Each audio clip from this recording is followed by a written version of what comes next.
Hello gamers and geeks, and welcome to another D&D session. I'm Anthony, I'm the DM, and I run games of Dungeons & Dragons on the Games and Geekery Discord server. And today we're playing Age of Dragons. Hopefully I have sorted out the problem that was causing the interruptions, and we won't have another break in the recording like we had the last couple of times. If you like this content and you want to see more, like and subscribe. It'll show up in your feed, hopefully. If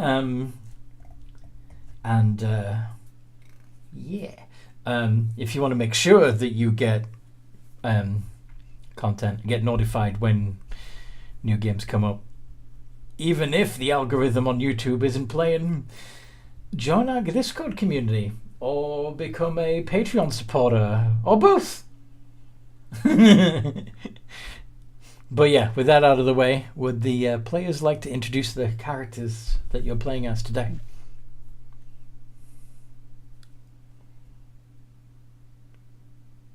Anyone?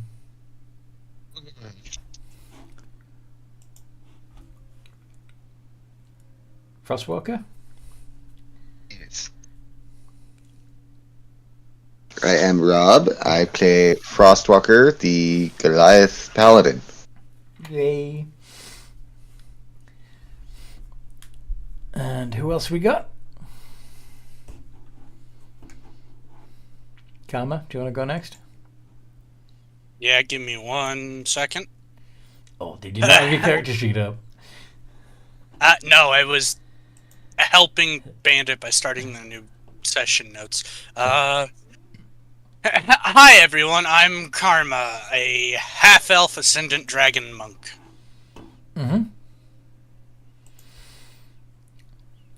Mooney? Mooney. You're muted at the moment. Fluff. Sorry. Hi, I play Mooney, the moon bear, moon druid, who is a bear. Yes, you're a bear who is also a werebear moon druid. Mm-hmm. And he has you're a bear plush... that can turn into a bear in a couple of different ways. Mm-hmm. And he has a plushie that he really likes. Mm-hmm. He is a bear. He does not have any trousers.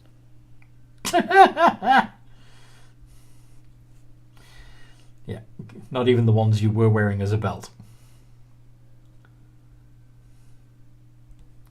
No, I had to give them to the guy who shat himself. Yes. Alrighty. And then last but not least for today, Violet. Violent Violet.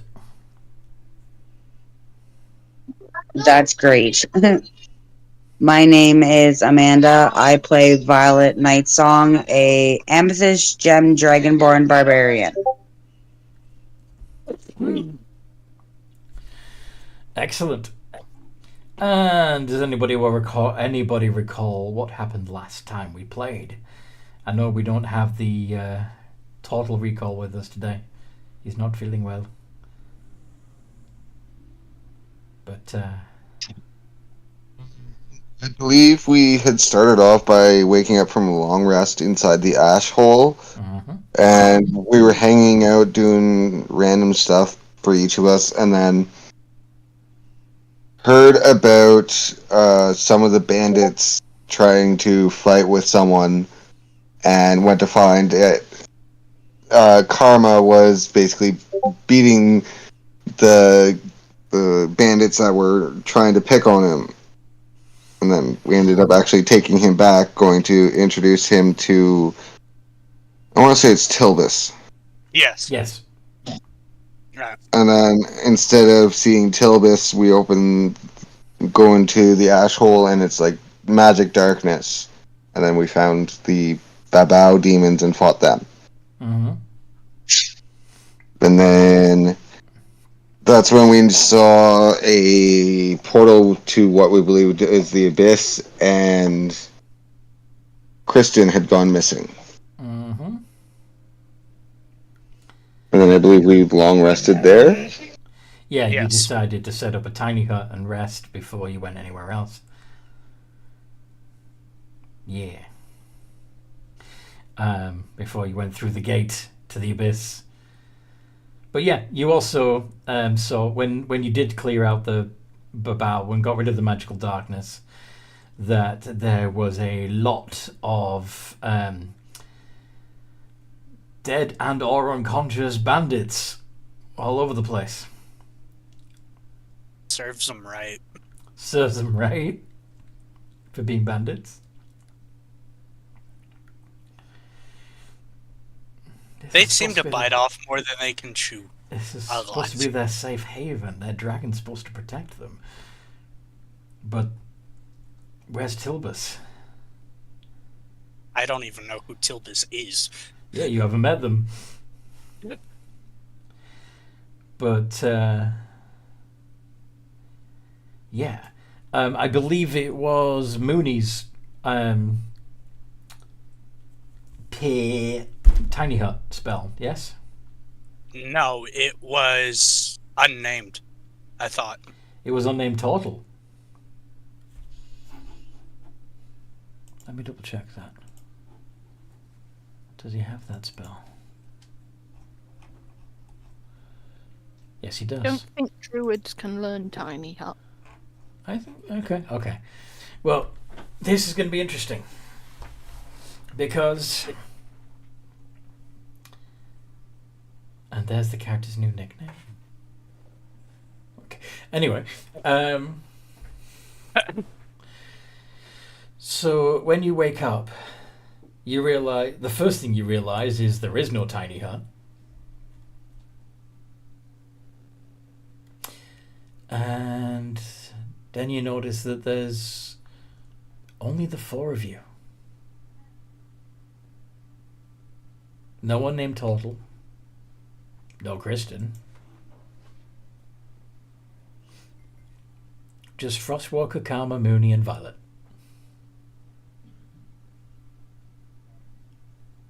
What'd you do?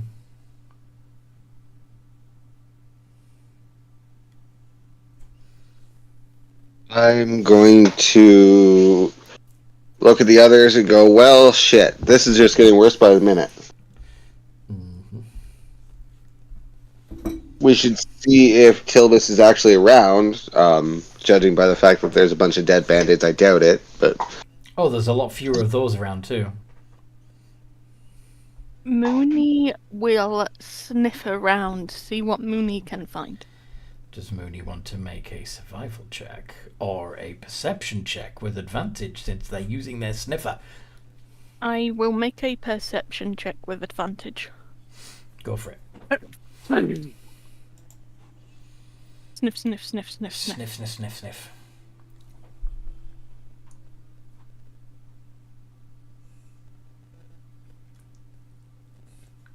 Mooney will look this way.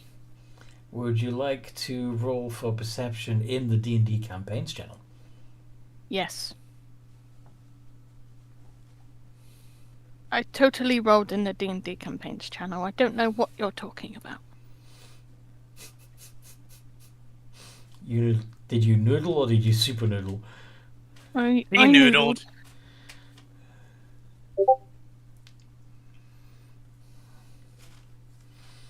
Yeah, 23. I got a slightly better roll. Okay. You smell the scent of you catch the scent of unnamed turtle, and you see signs of struggle in the dust on the floor. And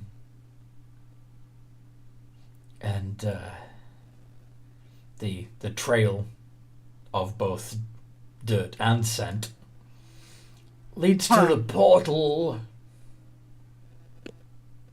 He got taken through portal. well, it was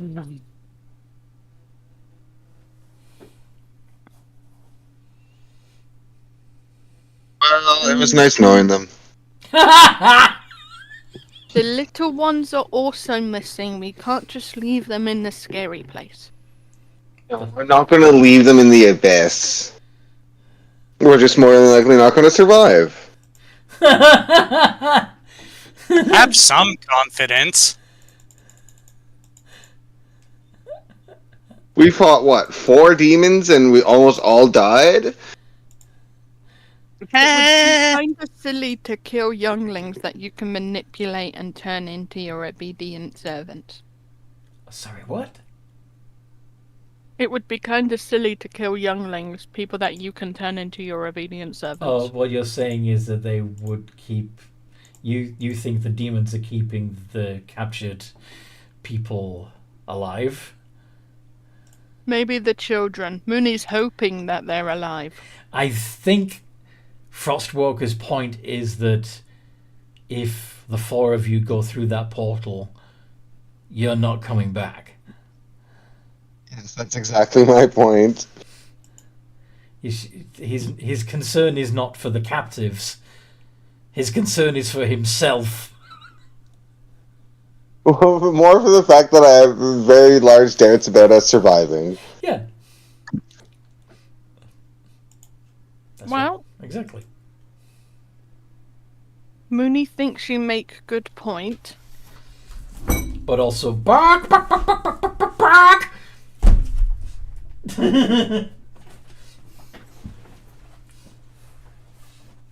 But Mooney wants to save small ones. Mooney is well aware Mooney might die. Mooney feels obligated to do right thing. Mooney does not understand why. Out of character, Hero. where there's awful good. Yes, I know. I just want the chance to finish beating the shit out of those demons.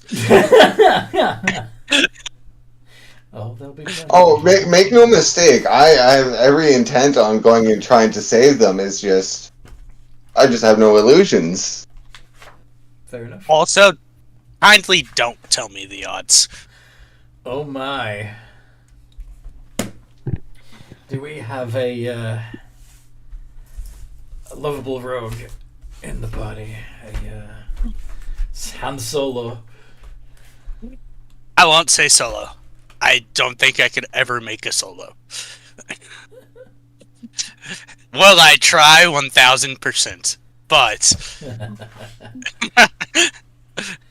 What's that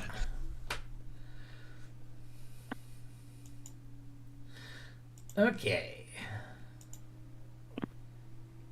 Yeah, that's pretty likely actually.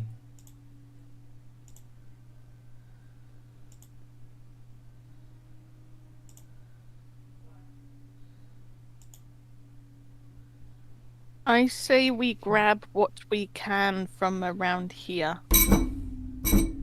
Maybe Mr. Dragon has an item that will allow us to teleport out. Yeah, but he doesn't keep his treasures here, yeah. around bandits. Yeah. Where does Tilbus go? In the magic wardrobe. In the magic wardrobe, yes. Maybe he and his little ones are hiding down there. Mooney will find out.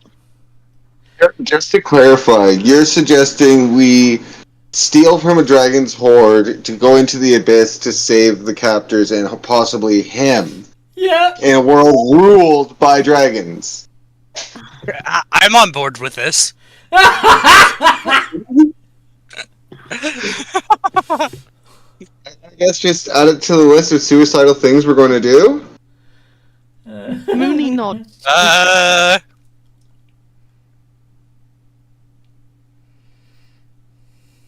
So what step 1 is going to be going into the dragon's lair to find treasure? Is this correct? It sounds like it. An item that can teleport them out. I know there's a way Mooney can get that item without going into the lair, but he's got an intelligence of 8. He's not going to figure that out. Okay. I don't. He could ask kobolds, but I don't think Mooney would even know that there's kobolds around. What item specifically are you looking for that you think he has down there? I'm just hoping for an item that can teleport a group of Okay. people, or maybe multiple items that can teleport. Like the helm of multiple groups. teleportation, maybe? Something like that, yeah. Anyway, so you're wandering over to the supply cupboard that Tilbus, in his human form, has been seen walking into and closing behind him and disappearing for many hours at a time. Of course, your bare hands, well, your big old paw claws are not going to be particularly deft at opening the door. What do you want to do? Mooney looks to the party. Mooney does not have thumbs. I got it. Okay. So you open the cupboard. It's tall enough for you to walk inside, but all that's in there is like an old broom and a rail with a couple of items of old clothing on it. That's it.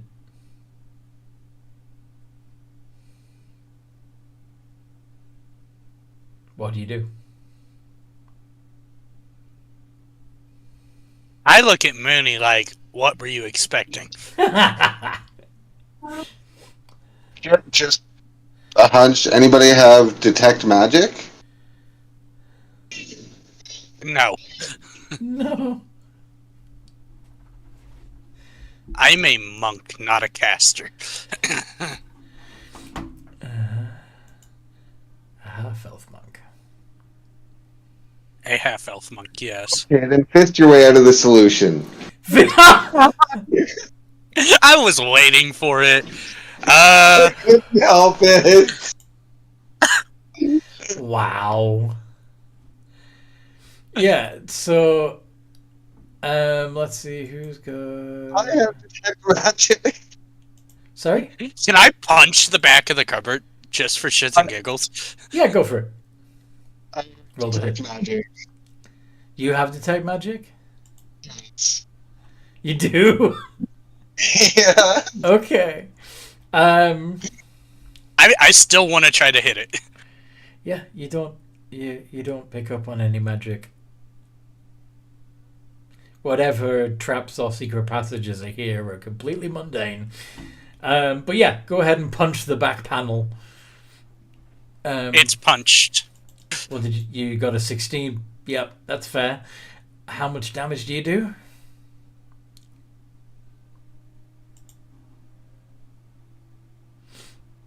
Four. You want to try again? I'm scared now, but sure. You know what? I'll punch it twice. It's a d6 plus 3 anyway, isn't it? You had your dexterity. Yeah. So that should then have been a yes. 7.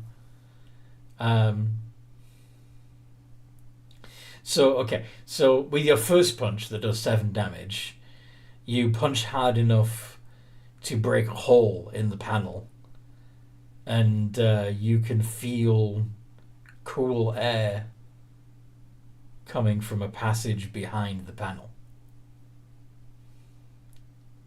Well, there's something behind here. Frostwalker, are you suggesting the barbarian smash the rest of the way through? Or do you want to smash the back of the wardrobe yourself?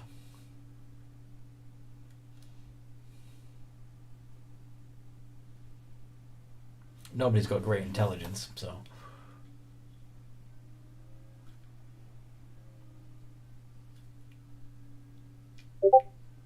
Should have fun first smashing things. Did I hear barbarian and smash? Yes, you did, Violet. So this is what I imagine Violet would do, and see if I'm... Correct me if I'm wrong. But if you would be if you were invited to smash through the back of this cupboard the wooden panel on the back, and you can already see that someone's made a hole in it. I imagine that you would just Wait, is it wooden? yes, it's wood. I imagine that you would just put your head down, lead with your right shoulder, and charge. Am I right? Yeah, that seems like a pretty entertaining way of doing it. Could you make a d20 plus 6?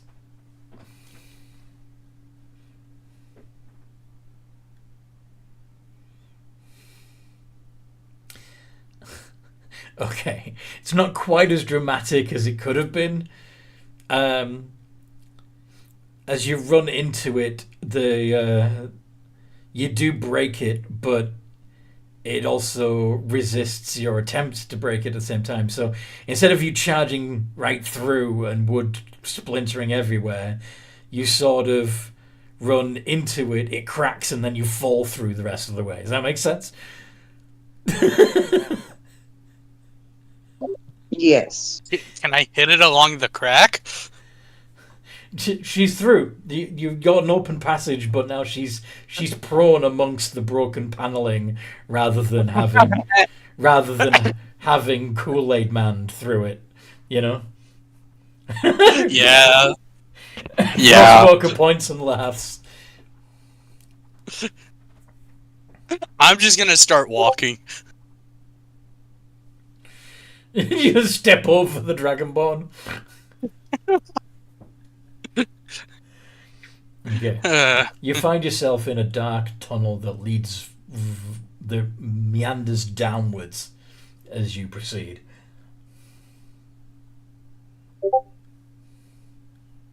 Is anybody following the half-elf? Can I light a torch? Of course you can. Now I'm scared. Why would you be more scared after lighting a torch? Reasons. Okay. I've had DMs pull horrible pranks on me with this in the past, so... Okay. You see the light of the flame guttering against the breeze and casting long shadows around you as it does so. But it's just a rough-hewn corridor carved out of the dirt underneath the ash tree. You can see root fibers running through the soil, and eventually you and anyone following would come to a door at the bottom of this downward winding corridor. What kind of door? Just a door, wooden door. Metal hinges, metal handle. That's it. There's the trap. You want to try it? You want to try it, Rob? Or Frostwalker?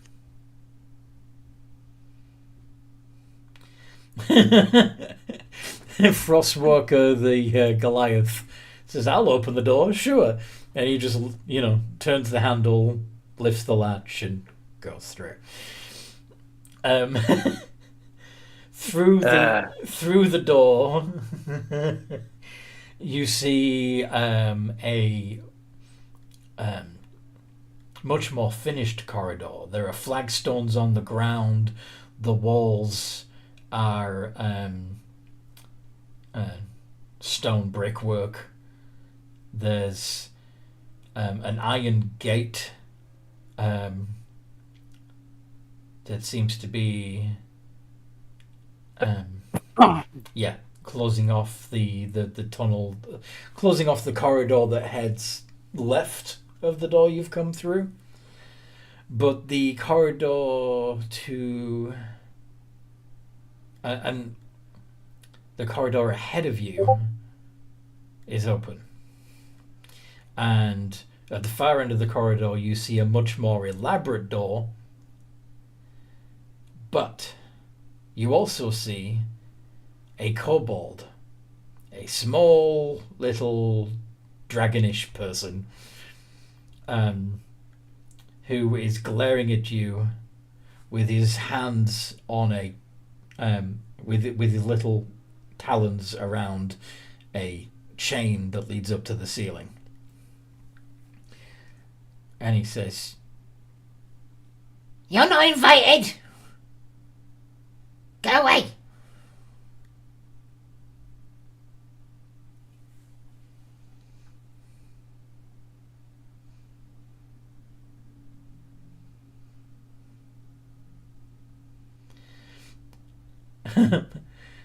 Wait. Okay. Hold on.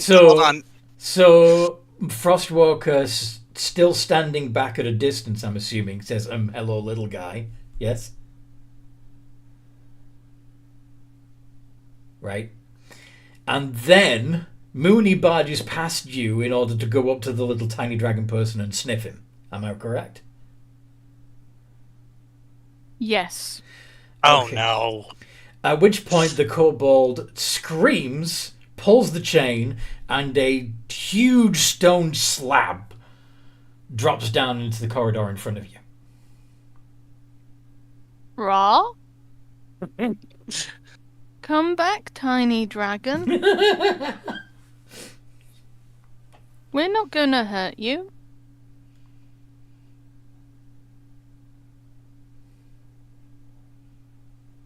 Tiny dragon? Tiny dragon? There's no response.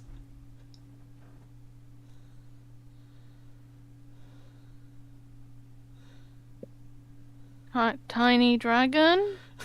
So, No, I don't have shape. Wait, do I have shapestone? so the far end corridor, the most elaborate door, is blocked off, correct? Yes. No, I don't have Mr. Out of Sorry. out of character, I feel like we're about to encounter a mimic. In character, I'm gonna go to the left. Okay. Where there's an iron gate that stops you from going any further. Is there a way to open it? Can I look for one? Make an investigation check. And Mooney does not have stone shape. That was a different character. Nat 20. Ooh. Characters have stone shapes, so that's unusual. Yeah.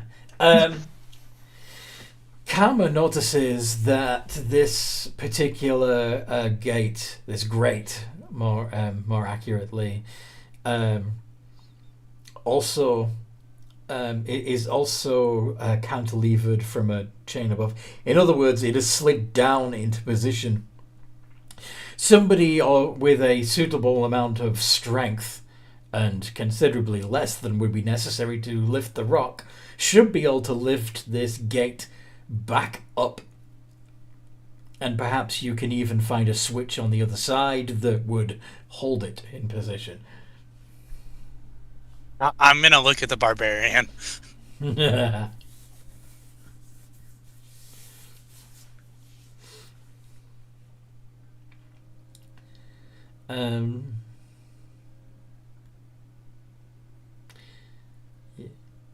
I didn't do it. I think he's. Can you lift this gate? Gonna do a test of strength again, Scarlet. Violet. Sorry. Yes. Okay. Make another athletics check, please. Well, meantime, the bear is still trying to speak to the kobold.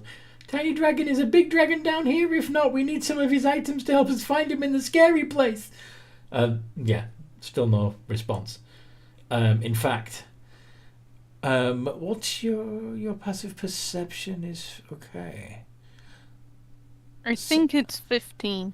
Yes, but because you have advantage with your keen smell, technically you have a passive sniff of 20. Yay. So after the smell of of dust and grit has dissipated, you smell blood. In the meantime, Violet, you have successfully lifted up the color skate. I'm gonna go look for that switch. Make a perception check.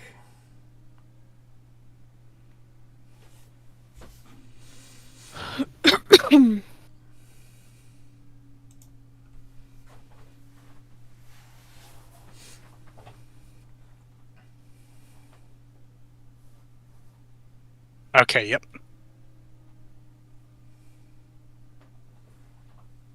What the fuck? No.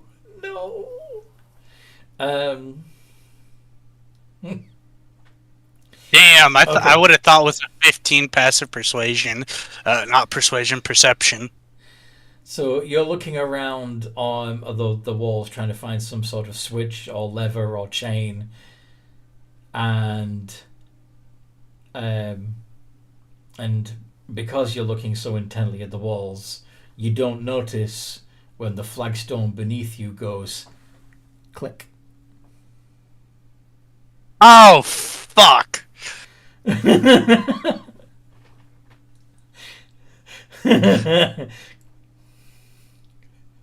Am I making a dex save or am I just fucked? Make a dex save.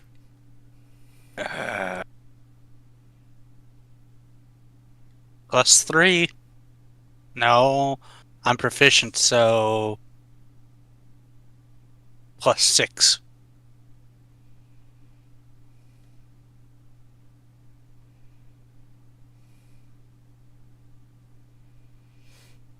Dirty 20. Okay. So you tumble off the guy paranoid about trapstick as a trap. Yeah. So you tumble off the flagstone as it gives way into a pit, but you land safely on the other side. But Well, shit. But for the rest of you, so Violet is still holding up the color skate and needs some weight. How the tables have turned. Yes.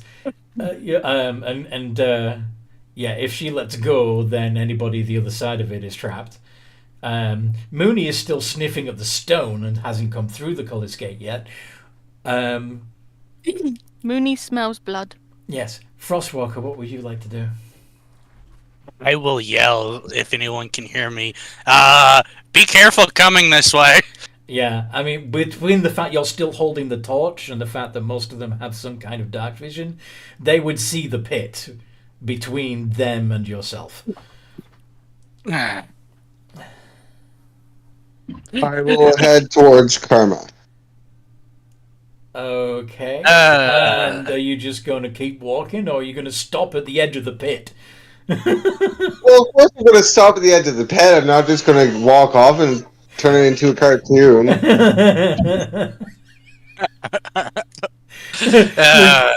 Just hold up a sign that says "Oops" before you drop in.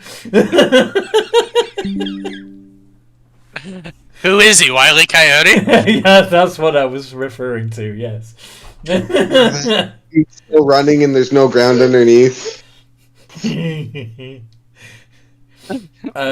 It's only a 5-foot square, so you can probably hop over or step over even with your long fucking Goliath legs. Lucky fuck. But we still need to find a way to hold the color skate open so that Violet isn't stuck there holding it open for the rest of you. Can I make an investigation check this time? I'll help look around. Okay. You can do perception or investigation. Either way, Frostwalker's helping, therefore giving you advantage.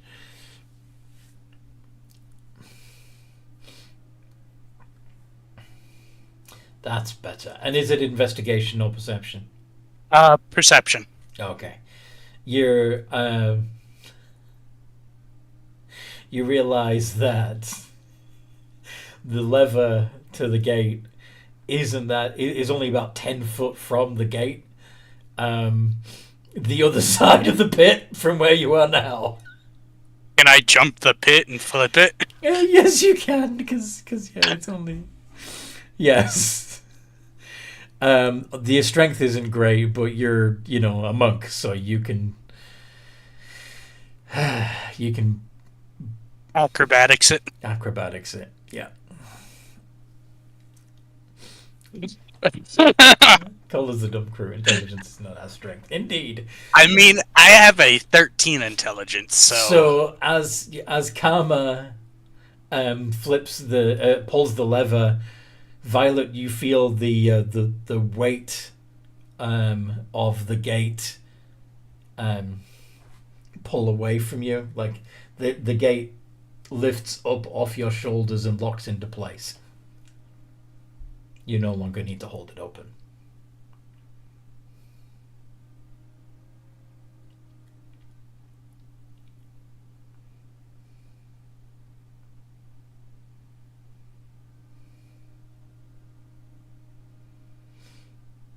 So, Mooney is still sniffing the bottom of that fucking rock, though. Mooney smells blood. Mooney not sure why there's blood. we'll figure it out when we get over there. Is anybody... Well, there... Oh, you mean when you get to the other side of it, you mean? Yeah. Okay.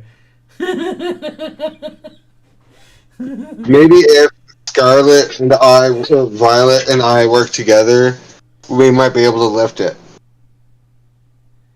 But, I mean, I can try and help. I don't have much of an addition to my strength, but I can try. why do you want to lift it?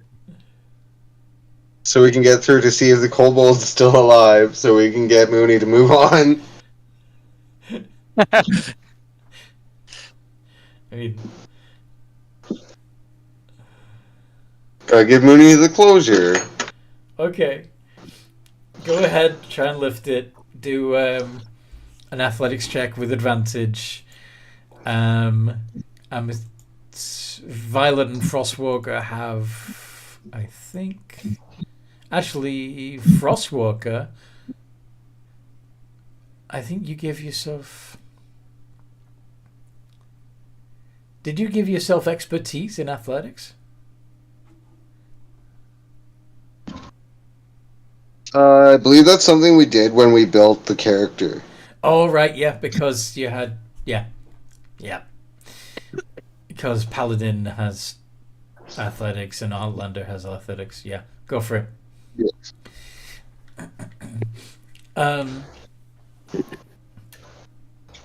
So yeah, go ahead and roll a d20 plus 9 with advantage, if with Violet and Karma helping you, and possibly Mooney helping you as well if she wants to. Frantic sniffing. Sniff, You're sniff, just gonna sniff. sniff, sniff. Okay. You lift up the stone a few inches, enough to see strands of gore between the stone and the flagstones, and a scrap of draconic scales. Bad bear noise. So what, he dropped the stone onto himself? He didn't get out of the way in time. Oh. Okay, but bear in mind, Mooney does not understand it's a cobalt. He thinks it's a baby dragonborn or something. So he's obviously gonna be sad. You know, blood's pretty tasty. You're a bear. True, but also lawful good. It's already dead. You didn't kill it. Mooney thinks the cobalt is a baby dragonborn. And dragons are sacred because Age of Dragons. Yep. Land is ruled by dragons. Don't eat dragons. But dragon, yeah, little dragon squished. So, are you going to put the stone back down again? Having satisfied Mooney's curiosity? Mooney Yeah. will dig a little hole and put the meat scraps in. There's nowhere you can dig. It's flagstones. You'd be scratching at stone. Even more sad bear noises as he trots to the rest of the group. The rest of the group is yeah. Anyway, so are you continuing down the other tunnel that you opened? Mm-hmm. Okay. Yeah. Cool. As you come to the corner of the corridor, the corridor bends sharply to the right. You can hear a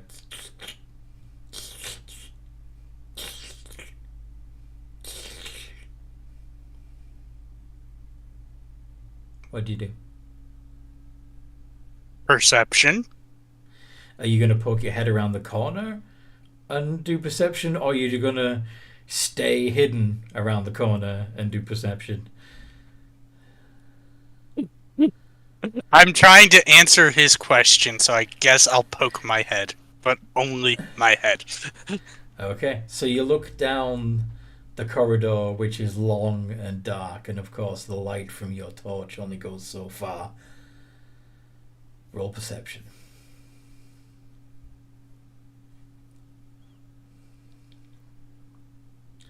Holy 23. Shit. 23. Okay. You bet you don't see anything at first, and then you realize that the sort of haze that you can see partway through down the corridor is the source of the noise. What you're looking at is a translucent fluid creature that completely fills the 10 by 10 corridor. This is a gelatinous cube. The only way that you could possibly have known that it was there is by noticing that slight liquid shimmer in the corridor. So I got lucky. Oh hell yeah. Well, I'm gonna relay that information to the others. There's a gelatinous cube. What do you all want to do? My fists are useless against it. Yeah, it depends. Do you want to see what your bones look like? My breath probably isn't. This is true. But I've only got 3 uses of that without burning key points. Yeah, so you might have to rely on your fellow party members to help you with this. Yeah. The forbidden jello. Yes.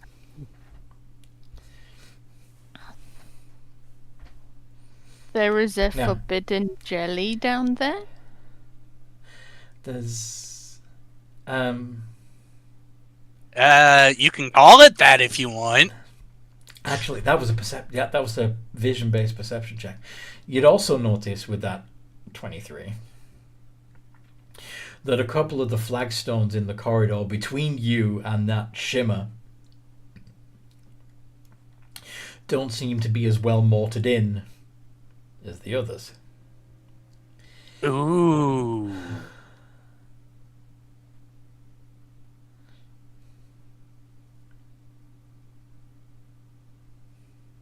What do you want to do? Considering I don't know what they will trigger, I am...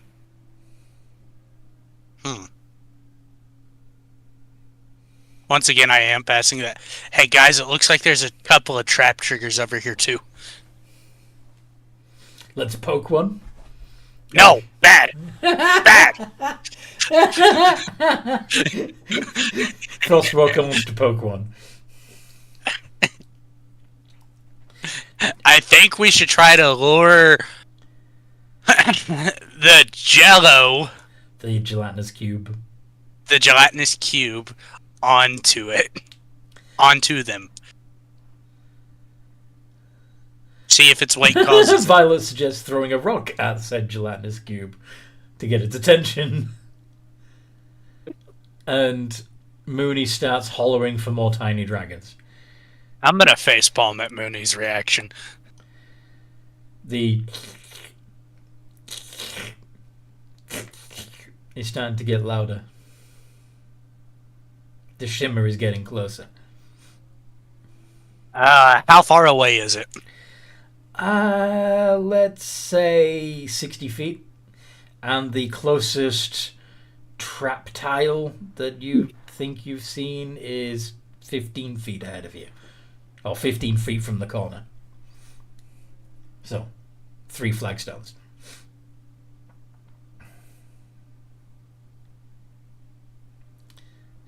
Mooney's backing away.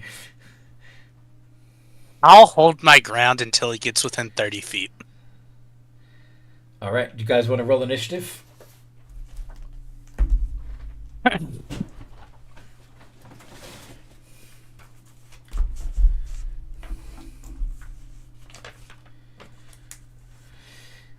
$22.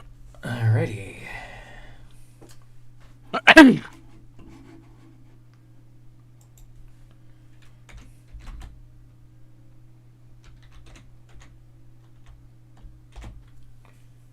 Oh, it is minus.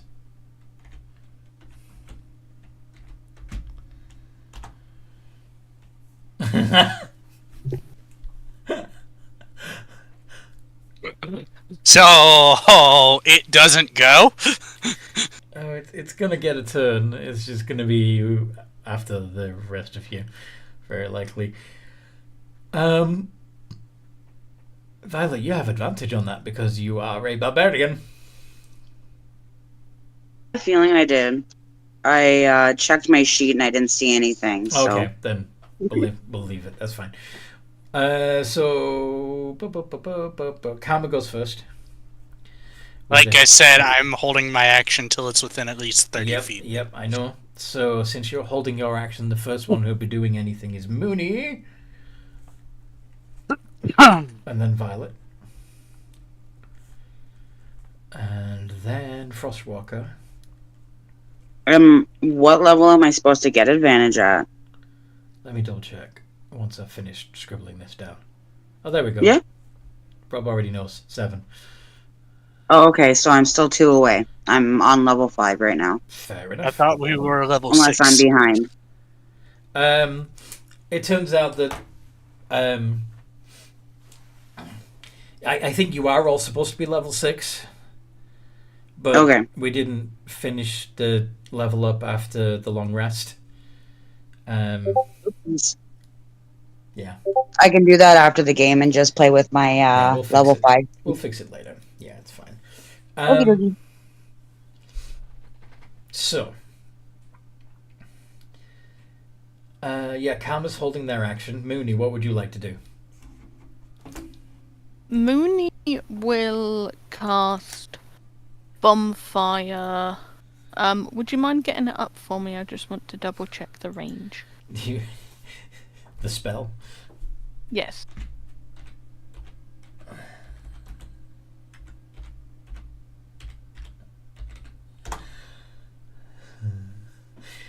I'm 5. Anyway, you create a bonfire on the ground that you can see within 60 feet.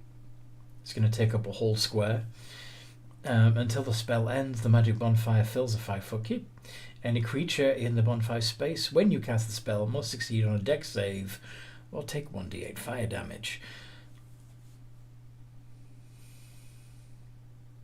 And I am the spell damage increased by 1d8 when you reach 5th level. Yeah, so it'd be 2d8 altogether that it does if Yes. you set it under the gelatinous cube. Ooh. I will. So.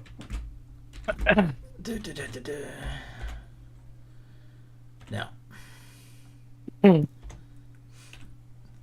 So, the gelatinous cube, of course, completely covers the ground. So, this is what I'm going to rule. First of all, the gelatinous cube gets a 10 on its dex save. I'm assuming that's a fail. Yes, it is a fail. Okay. It does do 2d8.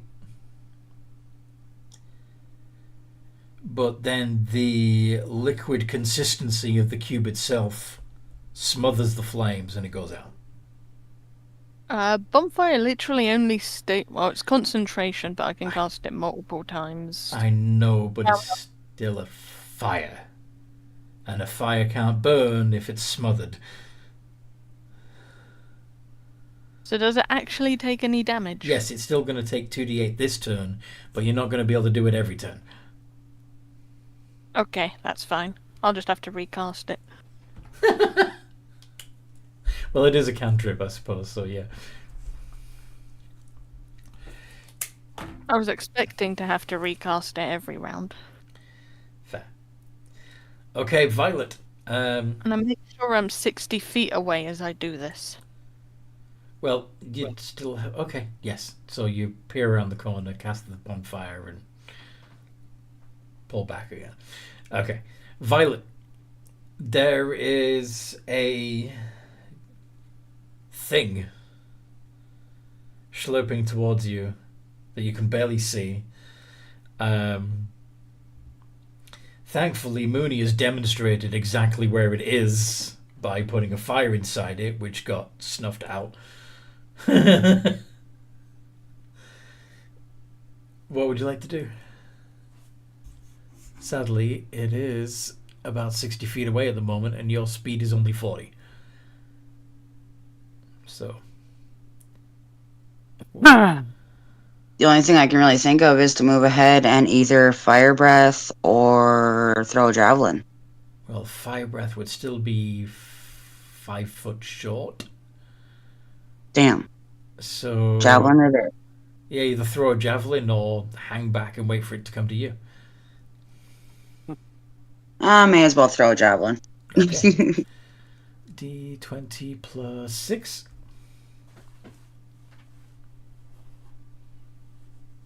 Can I throw 2? Mm-hmm. No. No, I haven't, Rob. Have you ever known how to wait? No. No. Patience is not her forte. Both of those hit. And...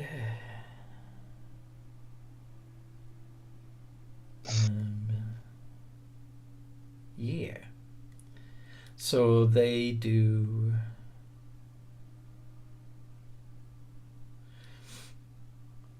2d6 plus 6 points of damage.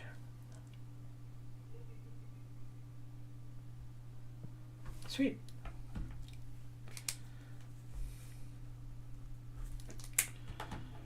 Alright then. Frostwalker.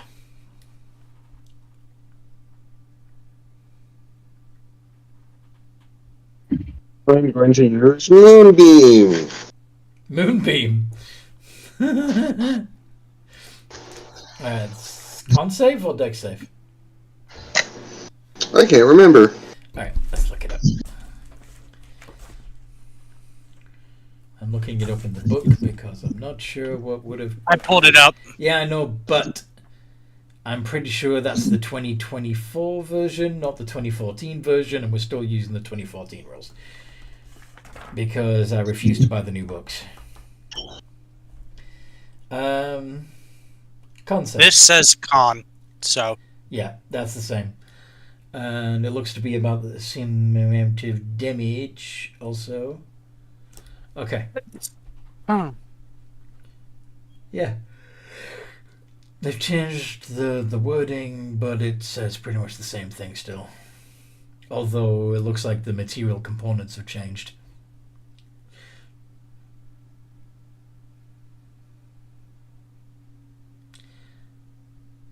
And yeah, so oh yeah, I need to do the con save, don't I? Duh.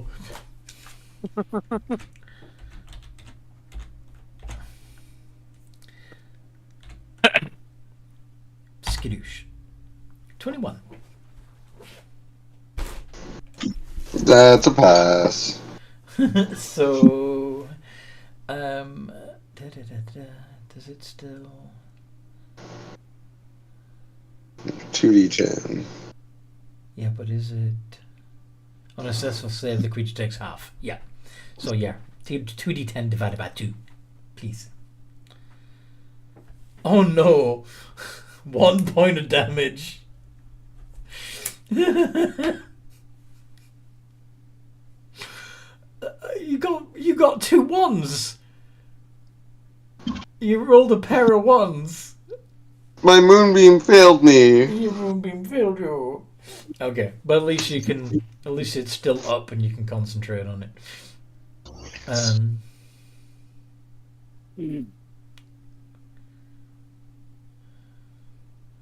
And you can move it about. The gelatinous cube is going to move 15 feet. Damn it, not close enough. No. But that does put it 5 feet away from Violet.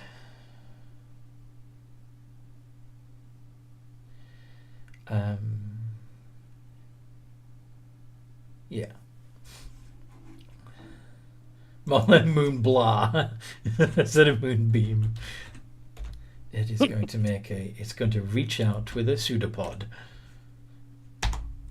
And not quite reach Violet.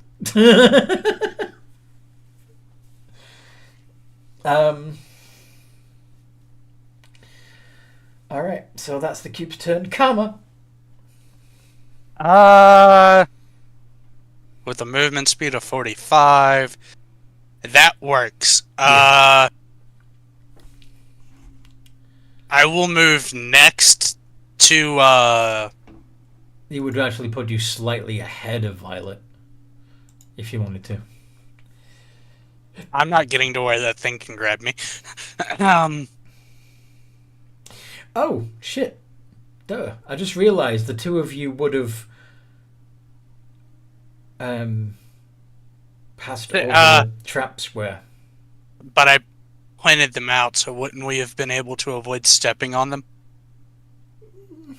Yeah, Violet would have hopped over it, right? Or would you have been too blinded by anger and fury to pay attention?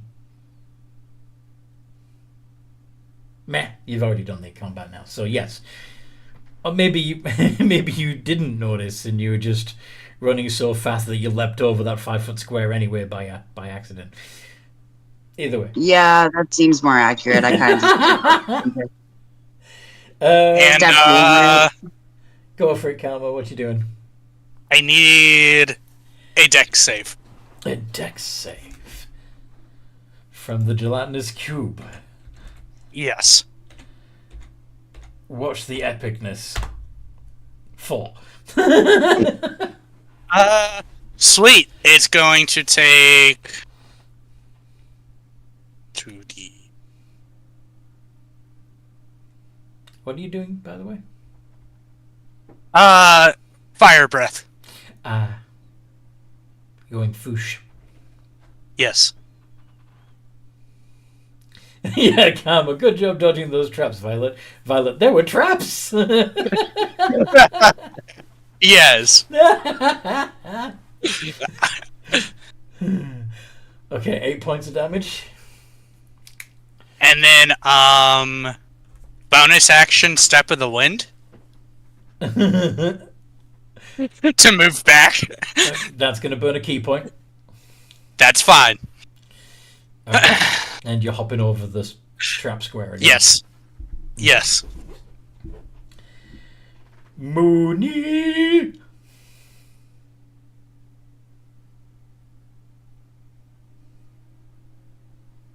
Wishes to cast Bonfire again.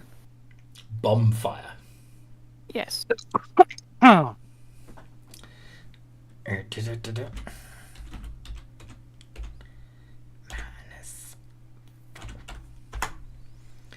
-2. Is it possible for it to take more than 2d8 No. damage with that roll? No. Dang. 15. Most max damage.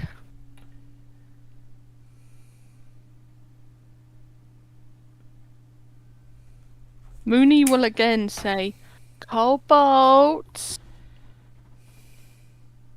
We want to find the dragon in a scary place, but we need his magic item to teleport us out when we find him.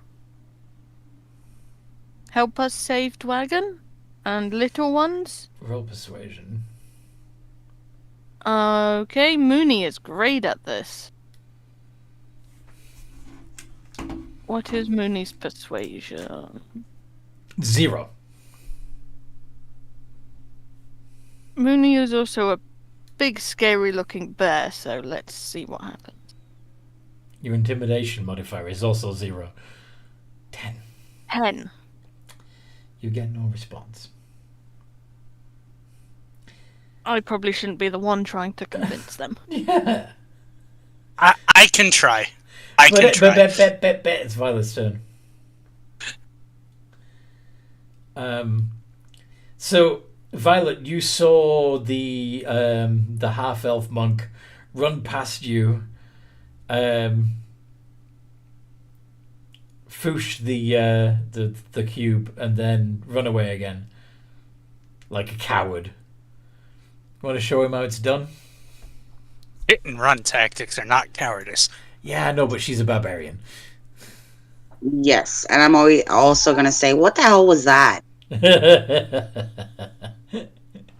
A weaker version of an actual breath weapon.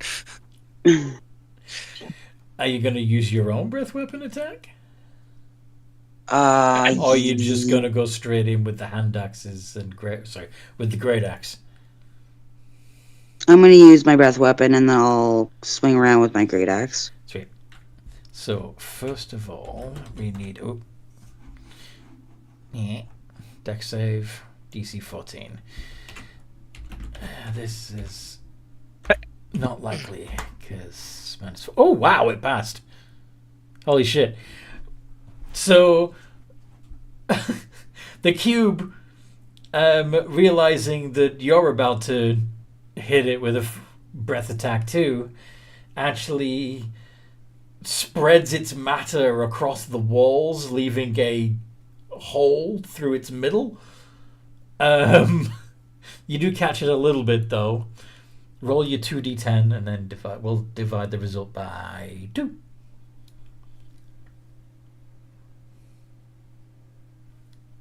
Still says 1d10 on your character sheet, but we need to fix that. So 4 points of damage to the cube.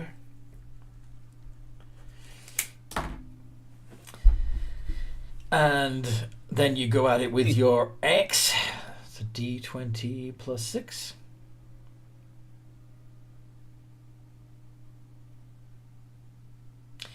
Do you want to rage and attack recklessly?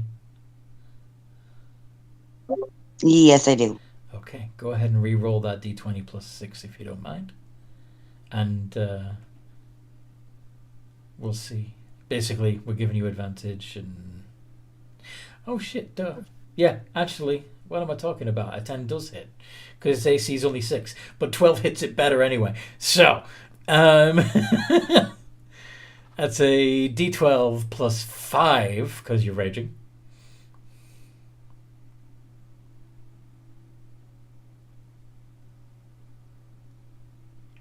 $14 points of damage.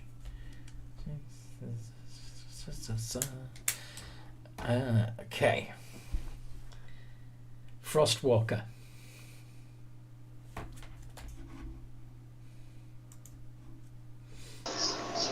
I have a really stupid idea, but I'm going to try it anyway. Of course. Because of the way it kind of moved out of the way of her breath attack, to me that shows some semblance of intelligence. So I'm going to try and persuade it that we are just trying to get through. We don't mean it any harm.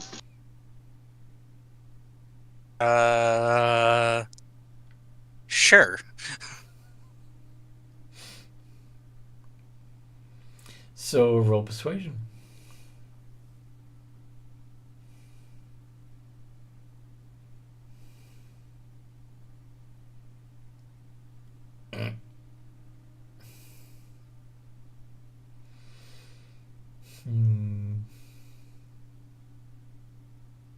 No one said I was smart.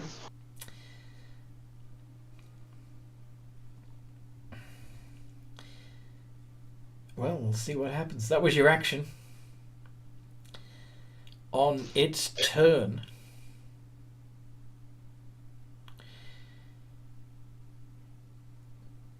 it looks like it's going to... you can see it stretching itself around Violet. Looking like it's going to engulf her. And then you realize that it bypasses her entirely and reforms behind her. Not touching her. And then it continues on its way towards the rest of you. Oh, fuck. Going a little faster. Not making any attacks. And as it comes up to... Let's see, who would be next? Probably me. You dropped back 30 feet though, didn't you? 45. Yeah, there's no way it would reach you. It could move 30 at the most. So... If Rob or Mooney moved forward at all, then it would... Did you?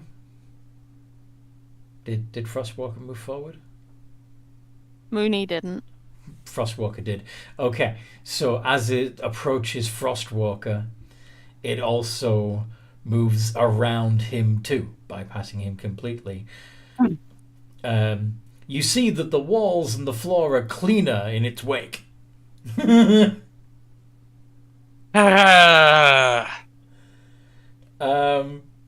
done, Frostwalker.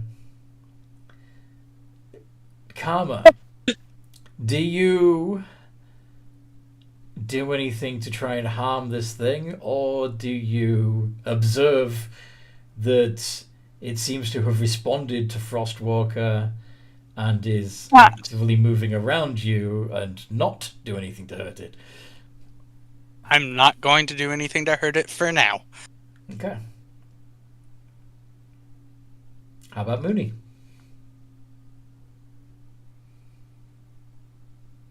Mooney will go, sorry, Mr. or Mrs. Ooze. Thought you were going to hurt us. Okay. Mooney never seen something like you before. Fair enough.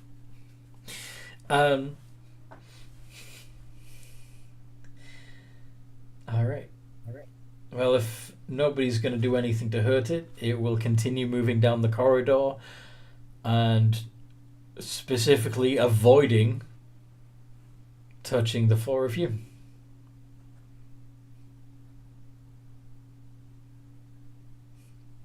What do you do now?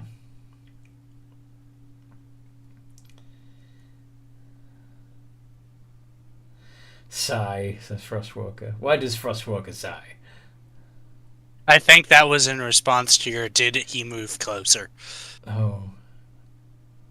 Was it like a few? No, it was more the realization of this is probably just a cleaning creature. It wasn't actually there to hurt us. It's not security, it's just a cleaner. Yep. Yeah. So it's kind of just like,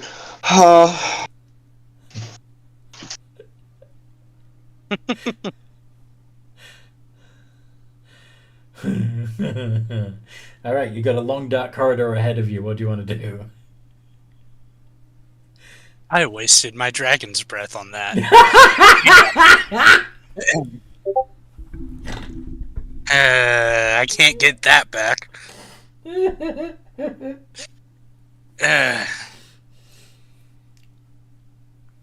I guess we'll keep going, and I'll keep looking out for traps. That sounds like a plan to me. Nosebleed. Okay.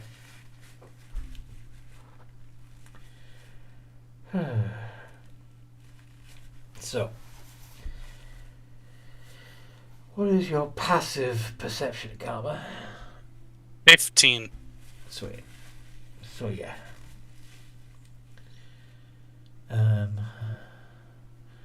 You notice several more pit traps on the way. You get the impression that these pit traps also serve as, since there are ladders in each of them, and the flagstones also seem to descend fairly slowly into the pit, that they're there more to get out of the way of the cube than anything else.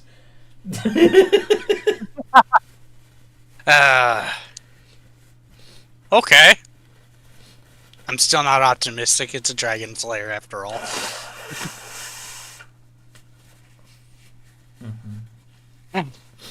Okay.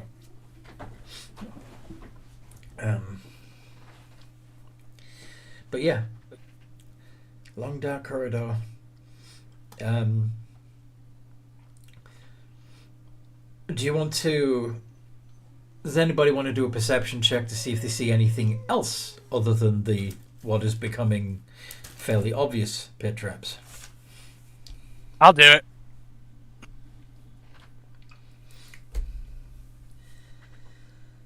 What the fuck? I roll great, I roll horrible. I grow great, I roll horrible. Can I roll the perceptions? Yes, you can.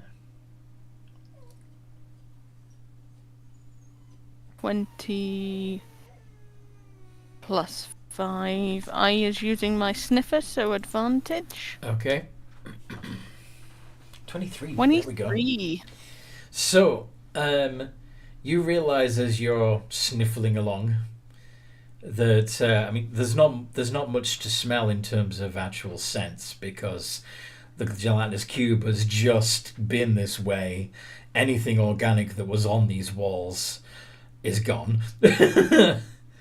But you do realize that you can feel a draft coming from one of the wall sections to your right.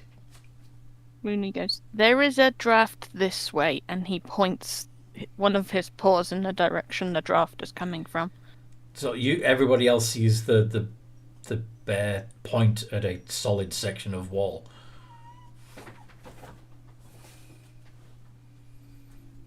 Mooney feels it in his fur.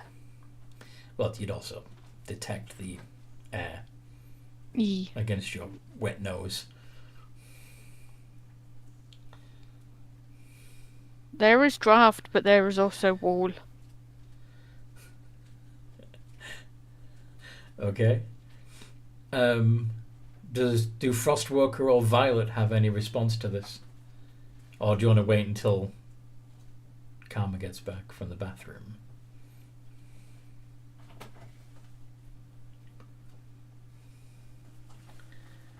You're going to claw at the wall? You're going to help Mooney claw at the wall?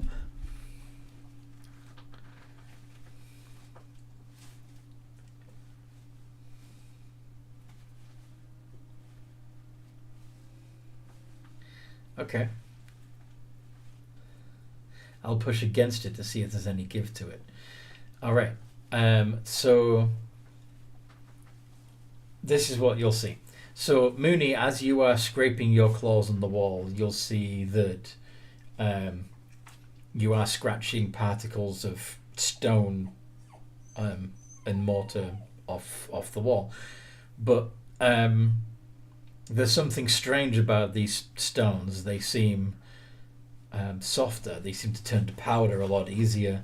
In fact, it looks like under the grey top layer of these stones, there's a softer white layer underneath.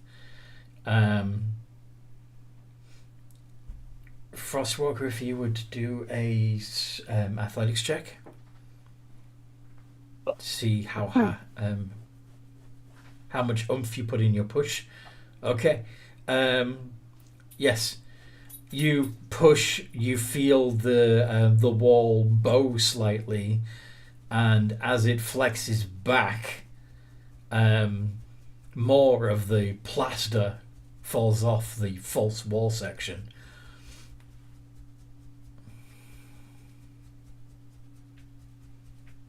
Dig, dig, dig, dig, dig. Punch. Okay.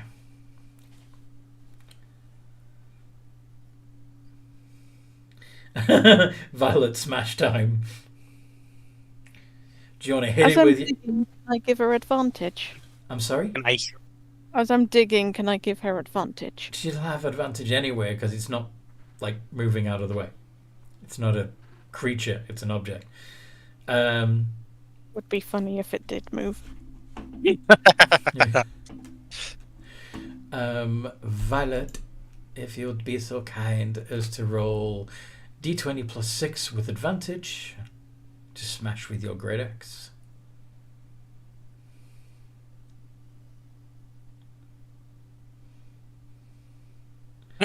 Oh, hell yeah. D12 plus, let's say plus 5, because it's still within.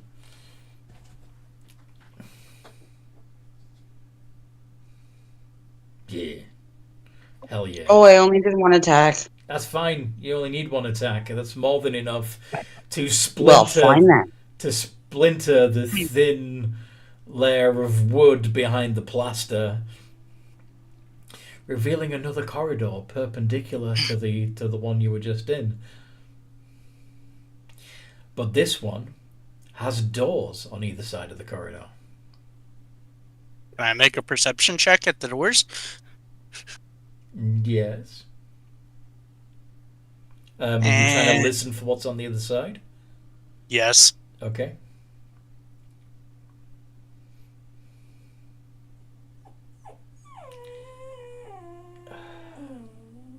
Are there any modifiers I need to change or anything? Nope. It's just gonna be. I just set the DC depending on what I. Okay, so it's my normal D20 plus 5. Yeah. How's an 18? 18. Okay. So let's say that you put your ear to your first door to the right. That seem fair? Yep. You're not sure what you're hearing at first, but it sounds a little like armor creaking. All right.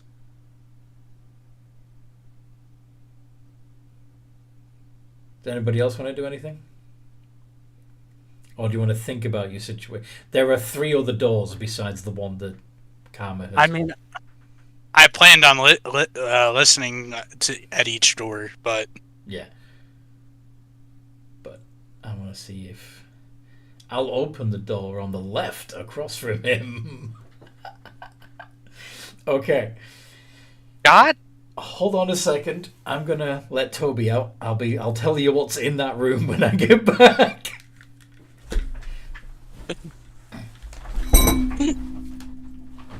so so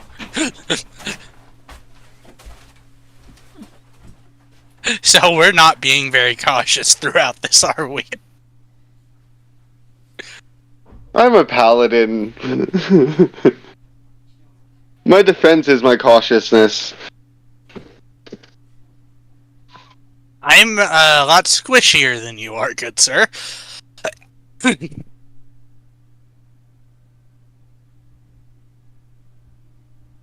Ooh, this ought to be interesting.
So,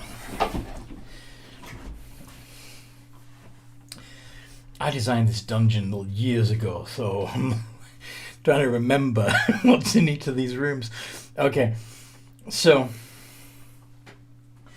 you open that door and you find in that room, to your surprise,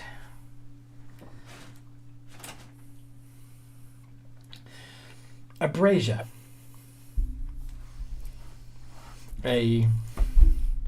Standing in the middle of the room is a large brass dish, for want of a better word, with a fire in it.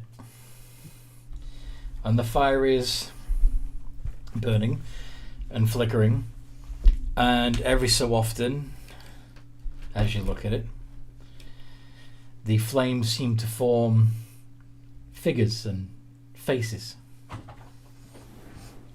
What do you do?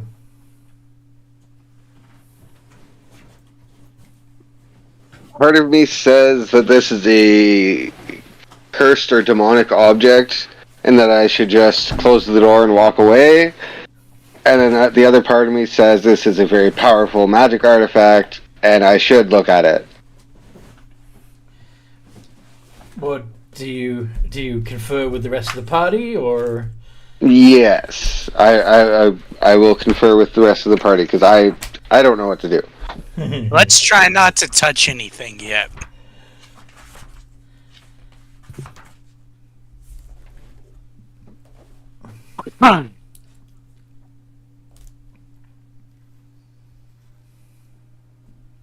Okay. I will do a detect magic. Mm-hmm.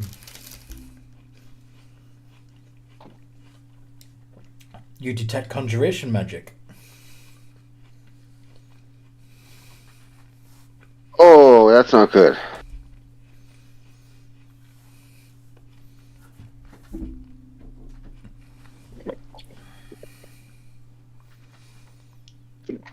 Conjuration magic is generally used around summoning either celestials or demons, and neither of which are very nice if they've been trapped somewhere. So we're not touching it. I guess no one has identify. No.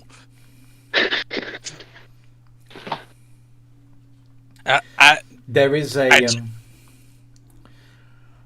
There does appear to be some glyphs carved into the stone. It's not draconic. Can I see if I can read it? Do you know the language? No, you don't know the language either. Damn.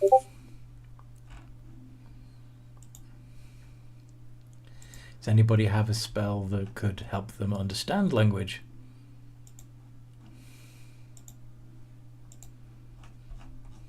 Nope. No. Okay. So you don't know what it says. You could probably make a guess if you roll a high enough Arcana check.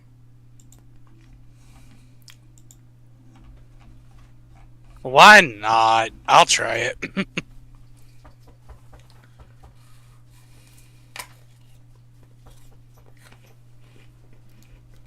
+1 to Arcana.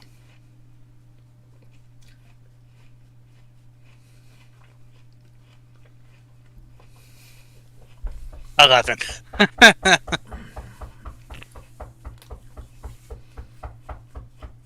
It's old.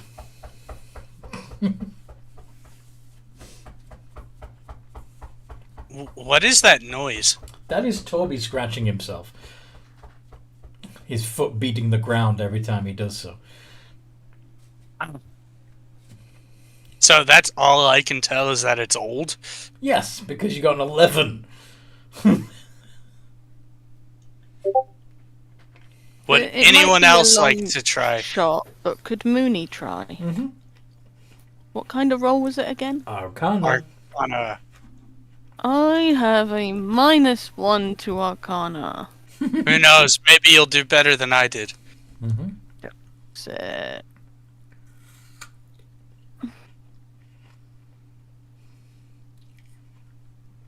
Ten. Nope. Mooney thinks it's Writing. old. You think it's writing? It is the weird words of you peoples. Me no understand why you can't understand it.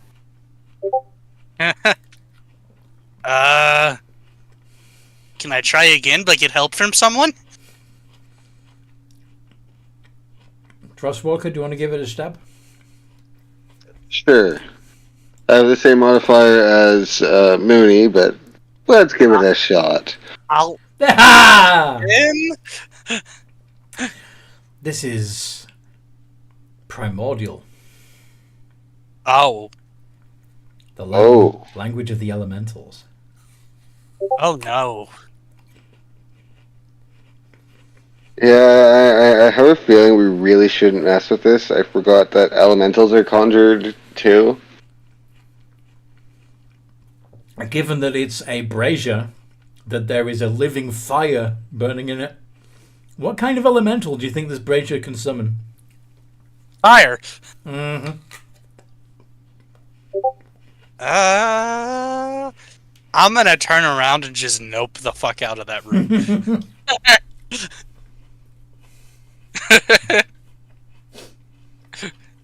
And check another door, see what I can hear on the other side. Okay. Roll perception.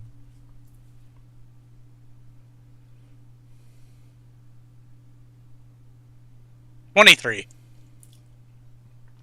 You hear nothing.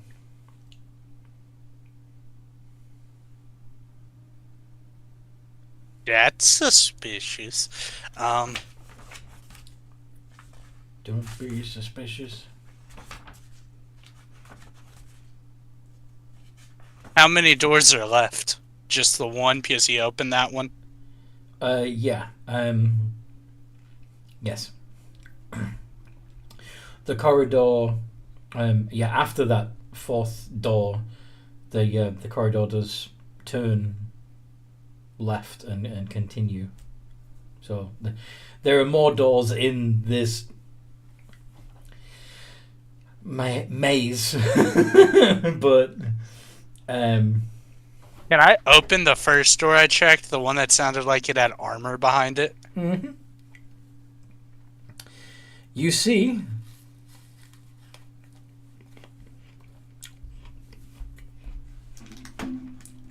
several elaborate suits of armor.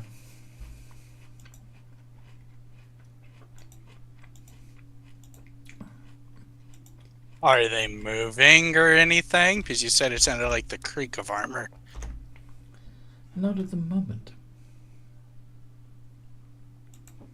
I'm gonna remember what I heard and close the door.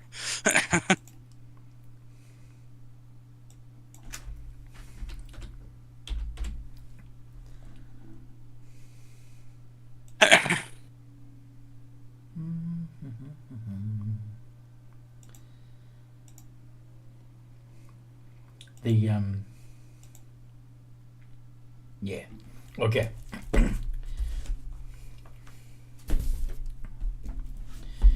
So you close the door. Yeah. It opens again.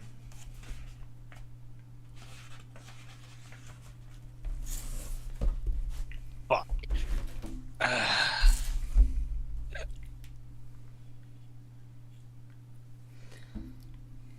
I guess I'll poke my head inside. The armor is still motionless, but not in the same positions they were a moment ago.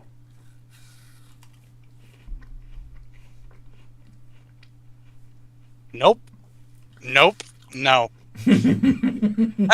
No.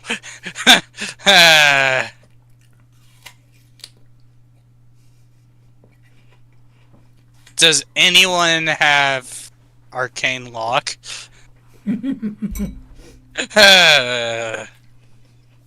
Anyone at all?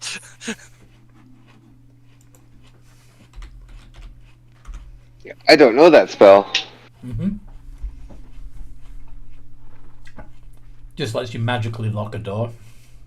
And it can't be opened with knock or by a key. The specific word has to be spoken, doesn't it? Yeah. But none of you have that spell. I'm gonna close the door and I'm gonna hold on to the handle this time. Okay. I want you to make a contested strength check.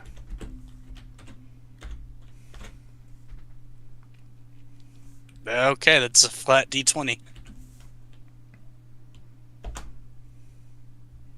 Beat a 9. You did. I did. But you can still feel something tugging against the door on the other side.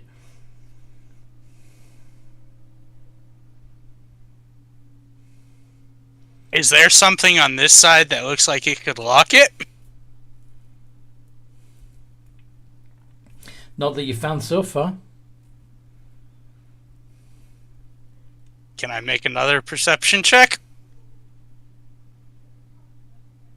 Yeah. Are you opening any more doors? Not at this point in time. I'm still holding on to this one to see if I can find a place to lock it.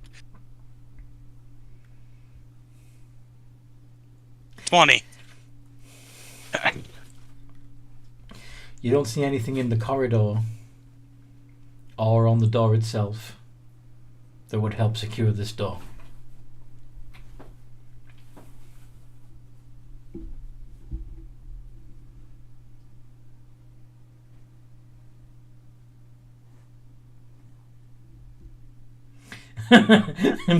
Frostwalker is asking if everything is okay, Karma, as he's got one hand on the wall, the other on the door handle, holding it shut, and the door is rattling against his grip. I don't know, smartass. What do you think? Mooney is going to trot inside the room. Inside the room? What? No, with I am not. The one, you know, the room where the door keeps getting open and closed. Yeah, I'm holding it closed he's right holding now. it closed so. at the moment, but it's only a matter of time before he loses the fight. Speaking of which, can you do another athletics check?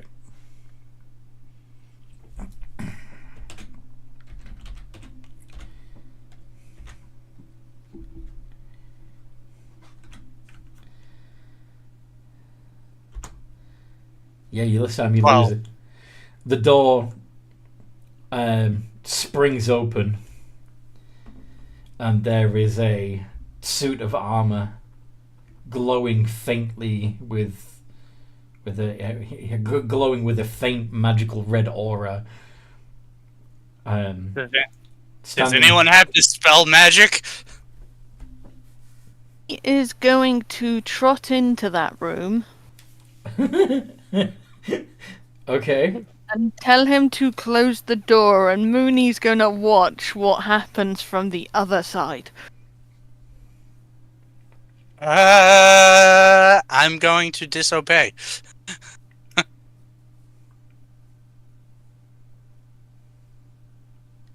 Mooney will be fine. The door will literally be closed for less than a second. That's if we can get it back open. And I'm not taking that chance, so no. Mooney sniffs the armor. Are the rest of you continuing to look into the room with the door open?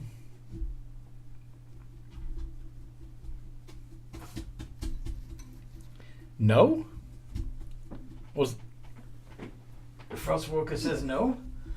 He's not. No, he was. That was done before. I asked if anyone knew dispel magic. Oh, okay. Toby. I'm going to let go of the door. Okay. Are And you see what closing it, or are you... I'm just letting go. Okay. And Violet is suggesting you knock them down so they can't get back up. The...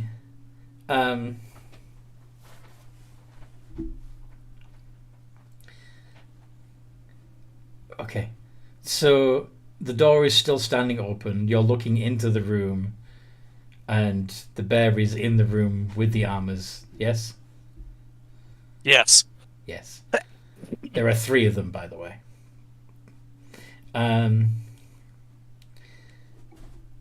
Pull a javelin to the ground in front of the door. The armors aren't moving at the moment.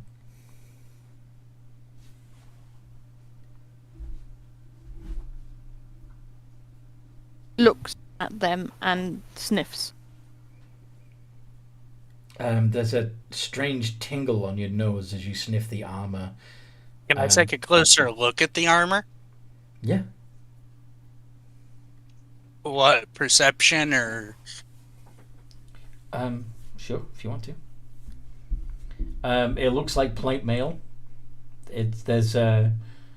Each suit of plate mail is is equipped with a shield of the same design and a nasty looking longsword. Go on. Can I make an Arcana check instead? Yes. Because you said something about a magical glow earlier, a Yes. faint one. Yeah, these are magic armors somehow.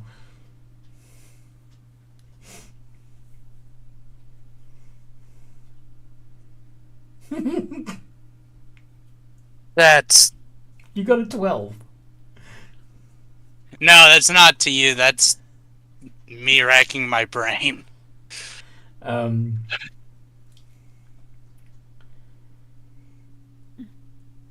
I'm going to point out the magical glow and see if anyone else wants to make the same check.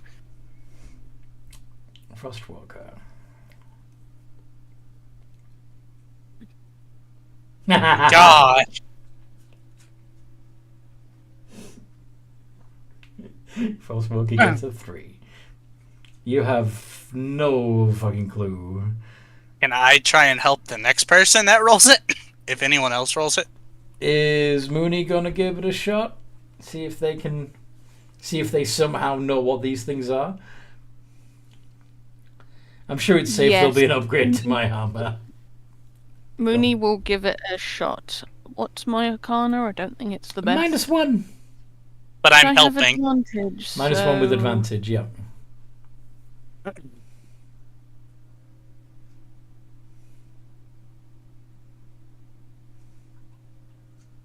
ADV.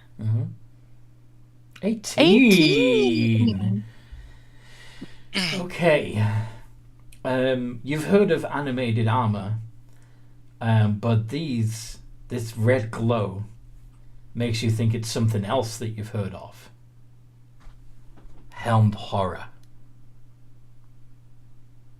Mooney thinks this is a different kind of conjuration magic. What was it? Helmed what, sorry? horror. They're a construct. A helmed horror. And they, judging by their behavior so far, it's likely that they'll only attack when you're not looking at them. Hi, Peanut. They will not attack us unless we are looking at them. No. All the way Unless around. we are not looking at them. Okay, so we've got a weeping angel type thing. There's always one.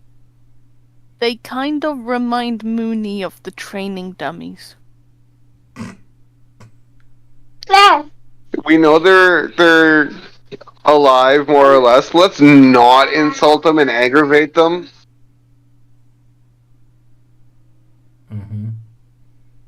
Okay, well, if they can't attack won't attack while we're looking, doesn't mean they can't. Mm-hmm. I'm gonna punch the one that's standing in front of the door. You're going to initiate combat. I'm gonna hit it and see what happens. Okay. All right. Yeah, let's do it, and then we'll roll initiative.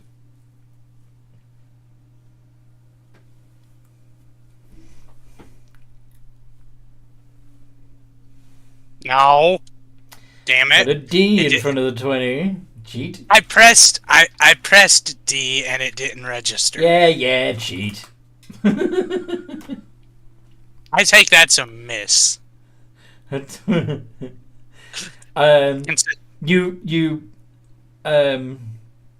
give it a punch, but of course you don't do it with enough force to actually do any damage. Yeah. And the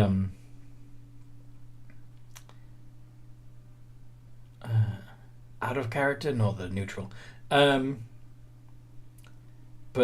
they do whatever. The constructs themselves are not evil. They just do whatever their master has commanded them to do. So if they have an evil master, then they'll be evil. If they have a good master, they'll be good. But anyway. So, what was I going to say? Yeah, the armor doesn't react. It's like trying to provoke one of the guards at Buckingham Palace. I will. Okay, for shits and giggle, I'm gonna try something. In Draconic, I'm gonna tell it to go away.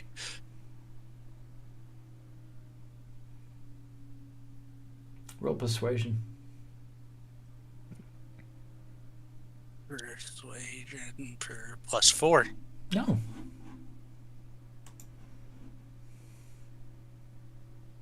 Oh, nothing. It doesn't move. Anybody else want to try anything? Anybody else just going to get impatient and smash them with their great axe? I will try one thing.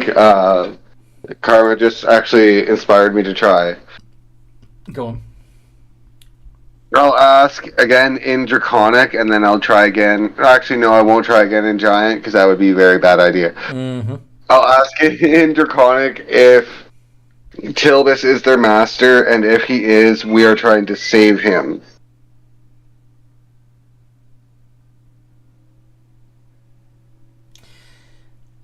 The difference is imperceptible, but you get the impression that they're listening.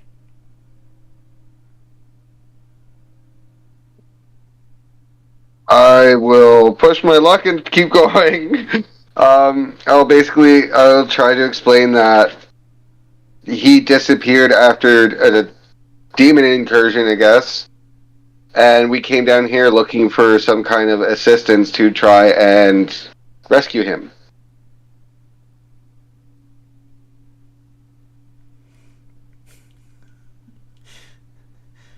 You don't happen to be looking at... You hear it squeak and realise that at least one of them has cocked his helm. Yeah,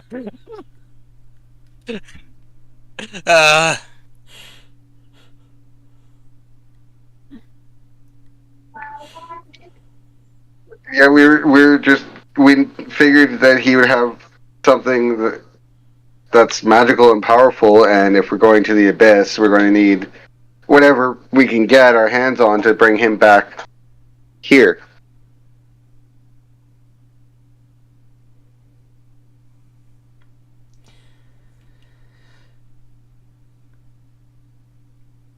Okay.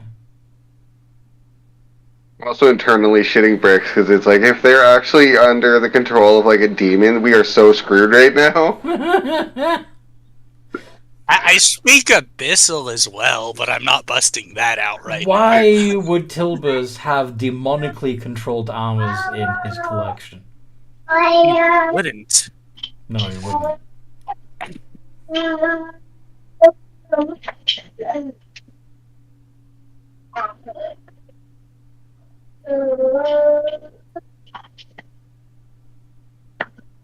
You should ask one if they can borrow. If you can borrow the armor.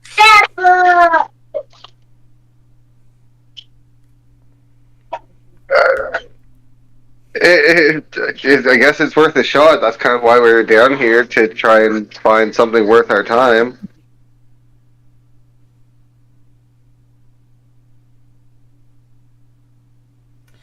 So go on. So I will ask, kind of just open question to all 4 suits. 3. Oh, sorry, 3.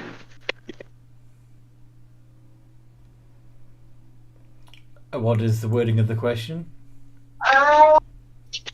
If they would be willing to accompany us and essentially be my armor so that we can save Tilbus. Roll persuasion. Can I help him? Sure. Are you gonna provide a musical accompaniment? No. No. I don't have proficiency in performance. You do have proficiency with a pan flute. I do. Yes, I do. But yeah, he rolled a 12. Again, it's the difference is imperceptible, but the attitude of the armors seems stoic and implacable.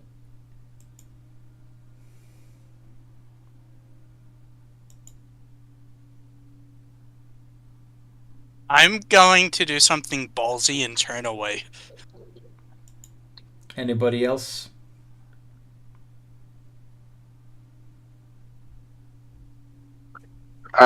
Yes, I will follow suit, but I'll also say that if you follow Tilbus and want us to save him, you won't attack. Okay, so you turn your back. Violet, do you turn your back? Avert your eyes from the animated armors.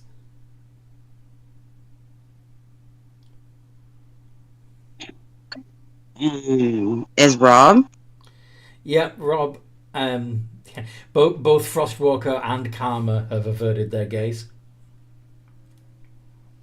Yeah, then I will. I'll follow suit with everybody else. Okay. Mooney will also cover her eyes. Okay. You hear the armor squeaking as it moves out of the room and off into the corridors. You hear the distant clanking of metal feet on the flagstones. Oh shit, that worked. When you open your eyes, the room is empty. Except for some cupboards.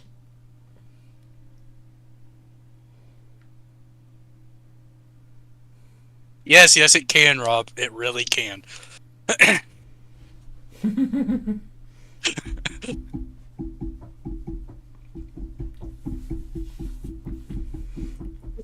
I've been letting out a breath I've been holding. I think everyone is at this point, except for maybe the barbarian. Barbarian's probably sighing in disappointment that they didn't get to fight them.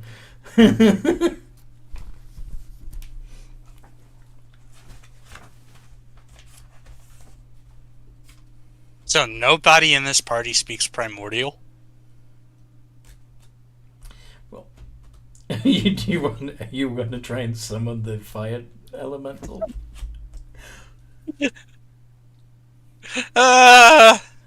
If somebody spoke primordial, I'd have an inkling to yes. You'd think someone like Moody would have primordial, but I don't. I kind of regret it now.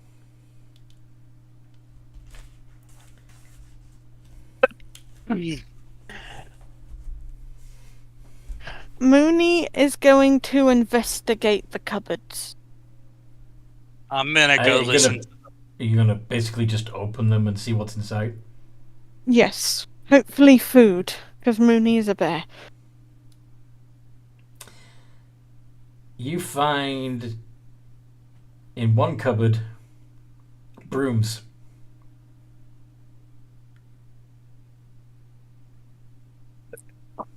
Mooney is going to grab a broom. It pulls out of your hand and flies back into the cupboard. Mooney will grab the broom again. It pulls out of your hand and flies back into the cupboard. Mooney will try and grapple the broom. Contested strength check. Oh god, it's another ultimate stick. I didn't think of that.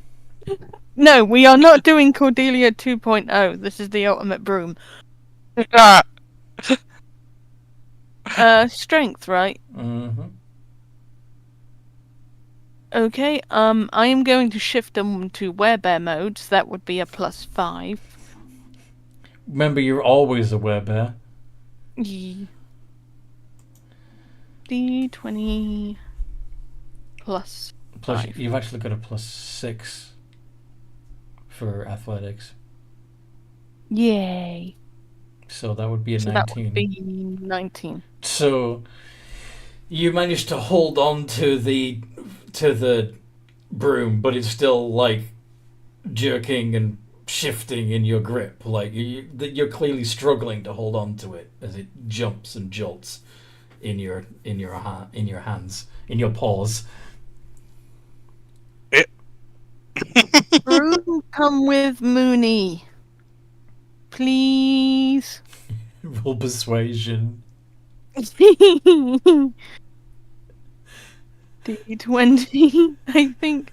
What's my persuasion? I think it's just 0. A straight roll. Okay.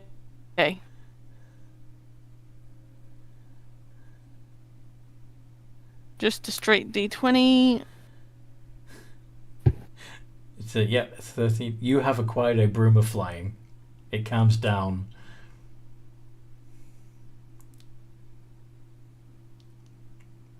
Broom of flying. Hold. Friend. Yee. Mooney holds the broom. Good broom. I will call you Broomy.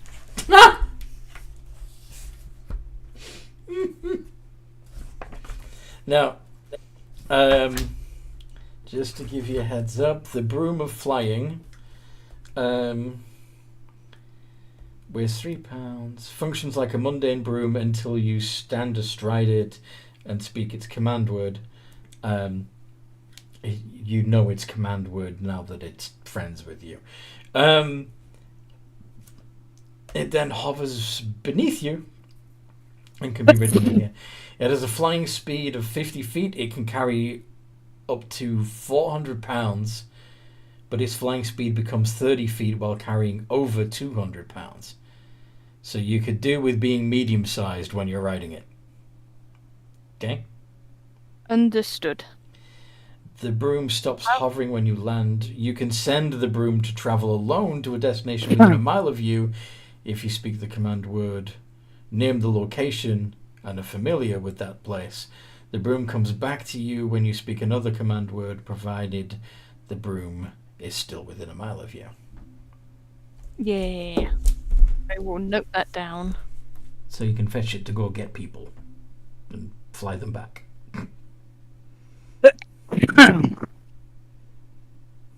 But we can't send it through the portal, probably. Well, you can. It just doesn't... It's not like a familiar. You don't see what it sees or anything.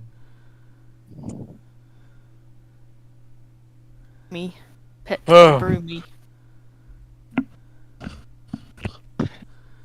Can I listen to the last door now? Yeah.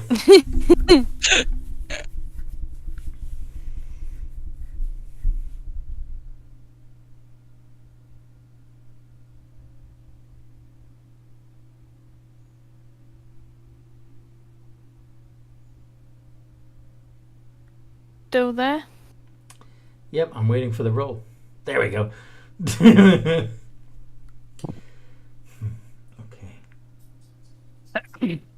So in this room, you don't hear much, but occasionally you hear a soft flup.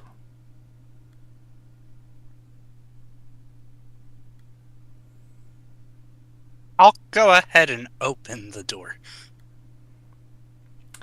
In this room, you see several carpets rolled up against the walls, and one carpet laid out on the floor with it's not laid out flat, it's got a ruck in it, you know. Yeah.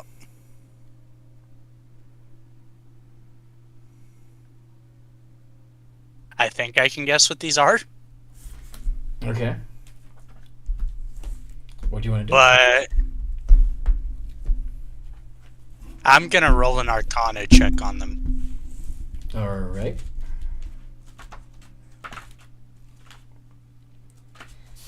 I can show you the world. 12. Yeah, they look like they're flying carpets to you. I mean, judging by the... I'm gonna try and grab one of the ones leaning against the wall. Okay. Much like with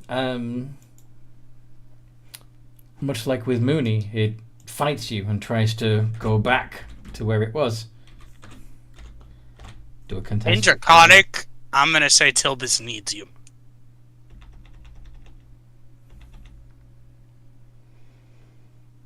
I'm not gonna try to fight over it. I'm gonna try and convince it. Roll persuasion.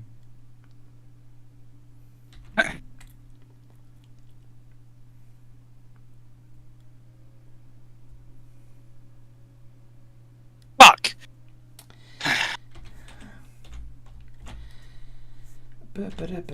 Does a 9 hit? No.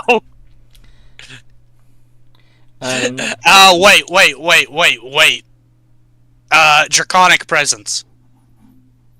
What's that do? I can use my reaction to try and roll it again. Okay.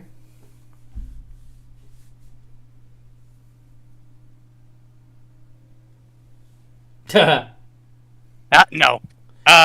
So, But I don't lose the use of it because it only is no longer available. If I'm reading this right. Draconic Presence, if you fail a Charisma, Intimidation, or Persuasion check, okay. once this feature turns a failure into a success, you can't use it again until you finish a long rest. So if it fails, then it doesn't. It's still available. Yeah. So this rug in response to you saying Tilbus needs you, seems to be trying to grab you, and but you dodge out of the way instinctively, and it misses.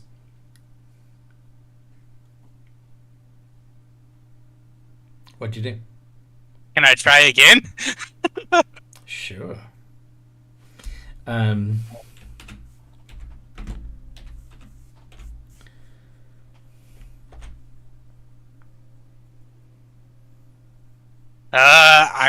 going with the same tactic, just trying to persuade it. Go on then. Fuck! And once again, does a 15 grab you? Yes, it does, but can I use my reaction again? Okay.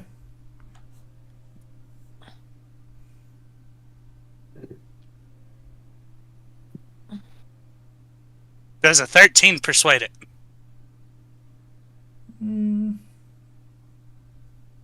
Mooney will help you. You need to be a bit more firm with your voice. Hold on. No.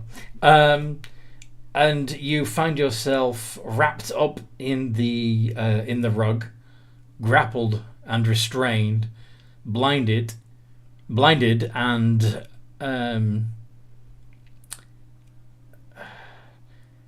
you're already finding it difficult to breathe.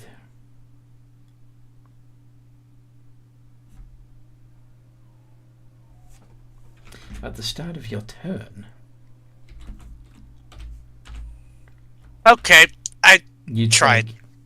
At the start of your turn, you take 8 points of bludgeoning damage. Initiative, everybody.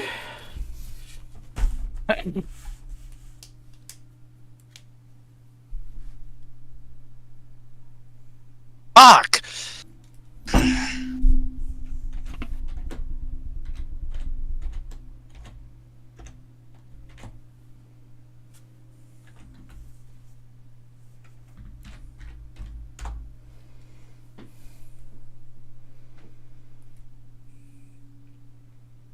Violet, if you would please.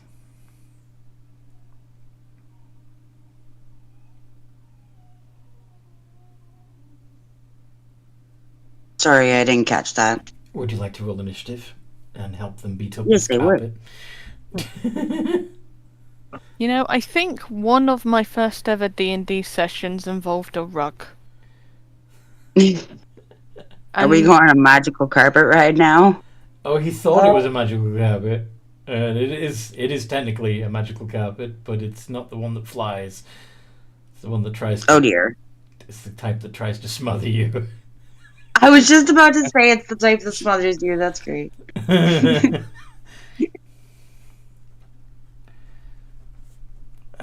Ba-ba-da-ba-ba. And then Karma. And then Mooney. And then the rug. And then Frostwalker. Okay. Violet. So you've seen Karma walk into this room full of rugs. Try to convince a rug. First he manhandled it and it fought against him. Then he spoke to it, tried to convince it that Tilbus needed it. It took a swipe at him. He tried again to convince it that it needed him. That Tilbus needed it, and the rug wrapped him up completely. So now Karma is a burrito inside this rug. He's getting squeezed and he can't breathe. What do you want to do? Okay, it might not be a good idea to use fire then. Do it. Do Do it. I'm going no. to try and slice it open with my great axe. All right. Roll to hit. Are you doing both of your attacks? Yeah. Okay. 2 iterations of D20 plus 6. Dragon is fire is fine. Slicing is not. Okay. Both of those go through. And if you could roll... Are you raging, by the way? Yes, I am. Okay, 2d12 plus 10.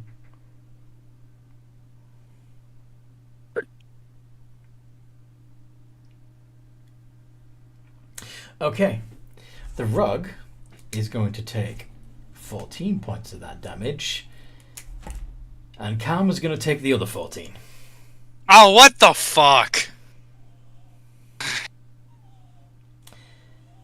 Karma, it's your turn. Oh, and at the beginning of your turn... Another... 2d6 plus 3. Of... No, I don't think you did. Did I at least get him out? No, you did not. I'm at 14 hit points. Ooh, no. Karma, what would you like to do to try and get out? If you want to do an escape check, the DC's 13. If you want to try and damage the rug itself, you would be attacking at disadvantage because you are, of course, restrained. What do you want to do?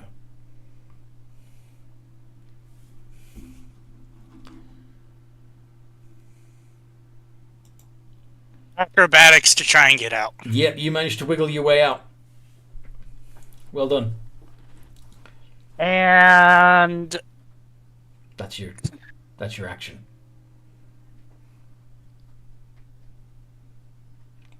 I'm gonna hit it with fire. How?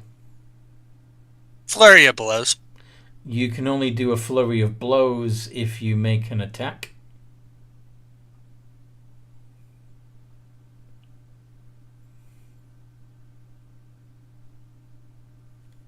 And you didn't. You made it. All right. Right. Okay.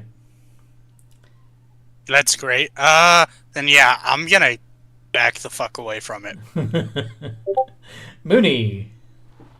Want to tear up a rug?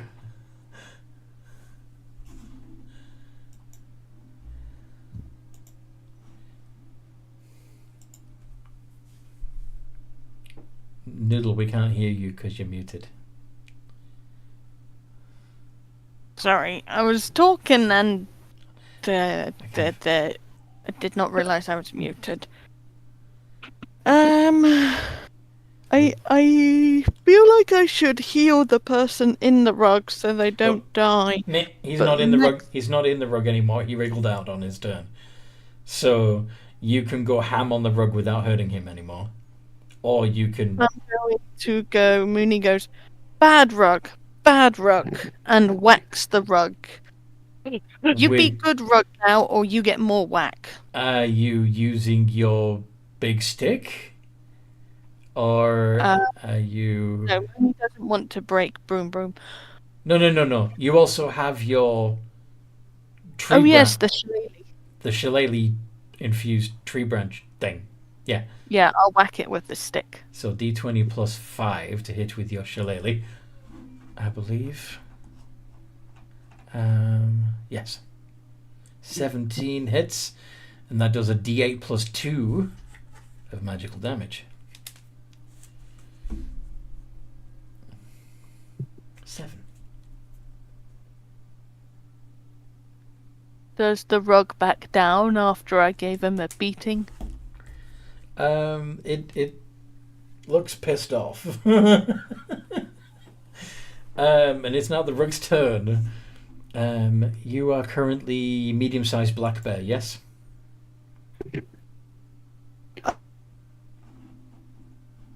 Mooney? Yeah. Blah. Yes. No, wait. Yes. No, wait, yes. Does a 21 hit? Let me check. Your AC is 11, so... I thought Tilbus gave me special armor. Maybe, but you haven't added it to your character sheet yet, so I'm guessing you haven't equipped it. What armor did you get? Do you remember? I can't remember. That's really why you should write it on your character sheet. I could have sworn I had. I can't even remember if it was armor. Okay. Well, we'll try and backtrack through the episodes and figure that out. But for now, I'm pretty sure even if you did have leather armor, studded leather armor, whatever, glamoured studded leather armor even, that a 21 would still hit you. So you are wrapped up in the rug, feeling restrained. Oh, it was the sticky Suffocating. saddle Mooney got. That was it. Oh, right, yeah. Yeah, it's not the same thing. But yeah, you're wrapped up in the rug, blinded, suffocating, restrained. Frostwalk, I am immune to weapons damage as long as it's not magical, so No, hit away, guys. It's not weapon. Oh, I see. From them, yes. Yes. Frostwalker's turn.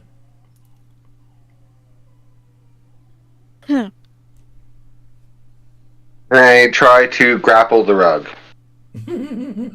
Yes. So athletics check.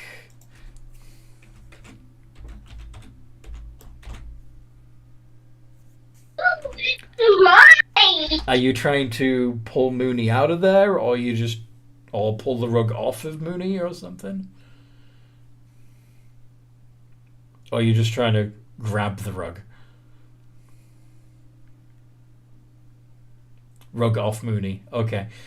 So you manage to get the edge of the rug,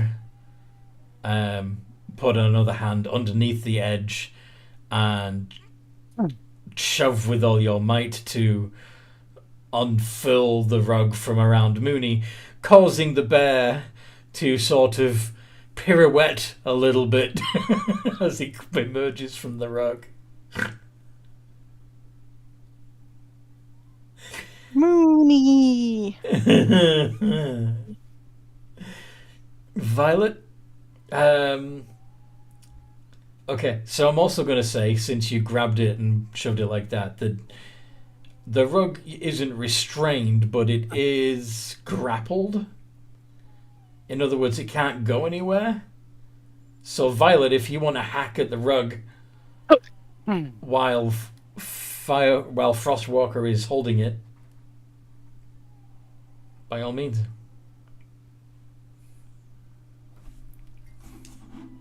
Go for it. Alright.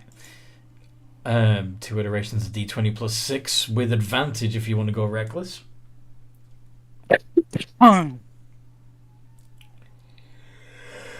Very nice. And that would be 2d12 plus 10.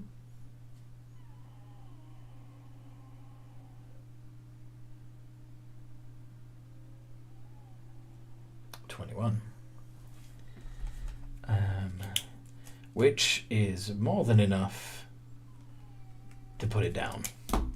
You shred that fucking rug. You have destroyed an item from Tilbus's collection.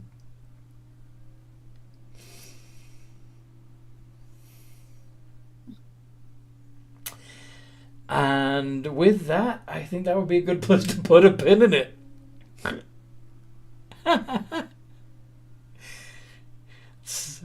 In her defense, it attacked first. This is true.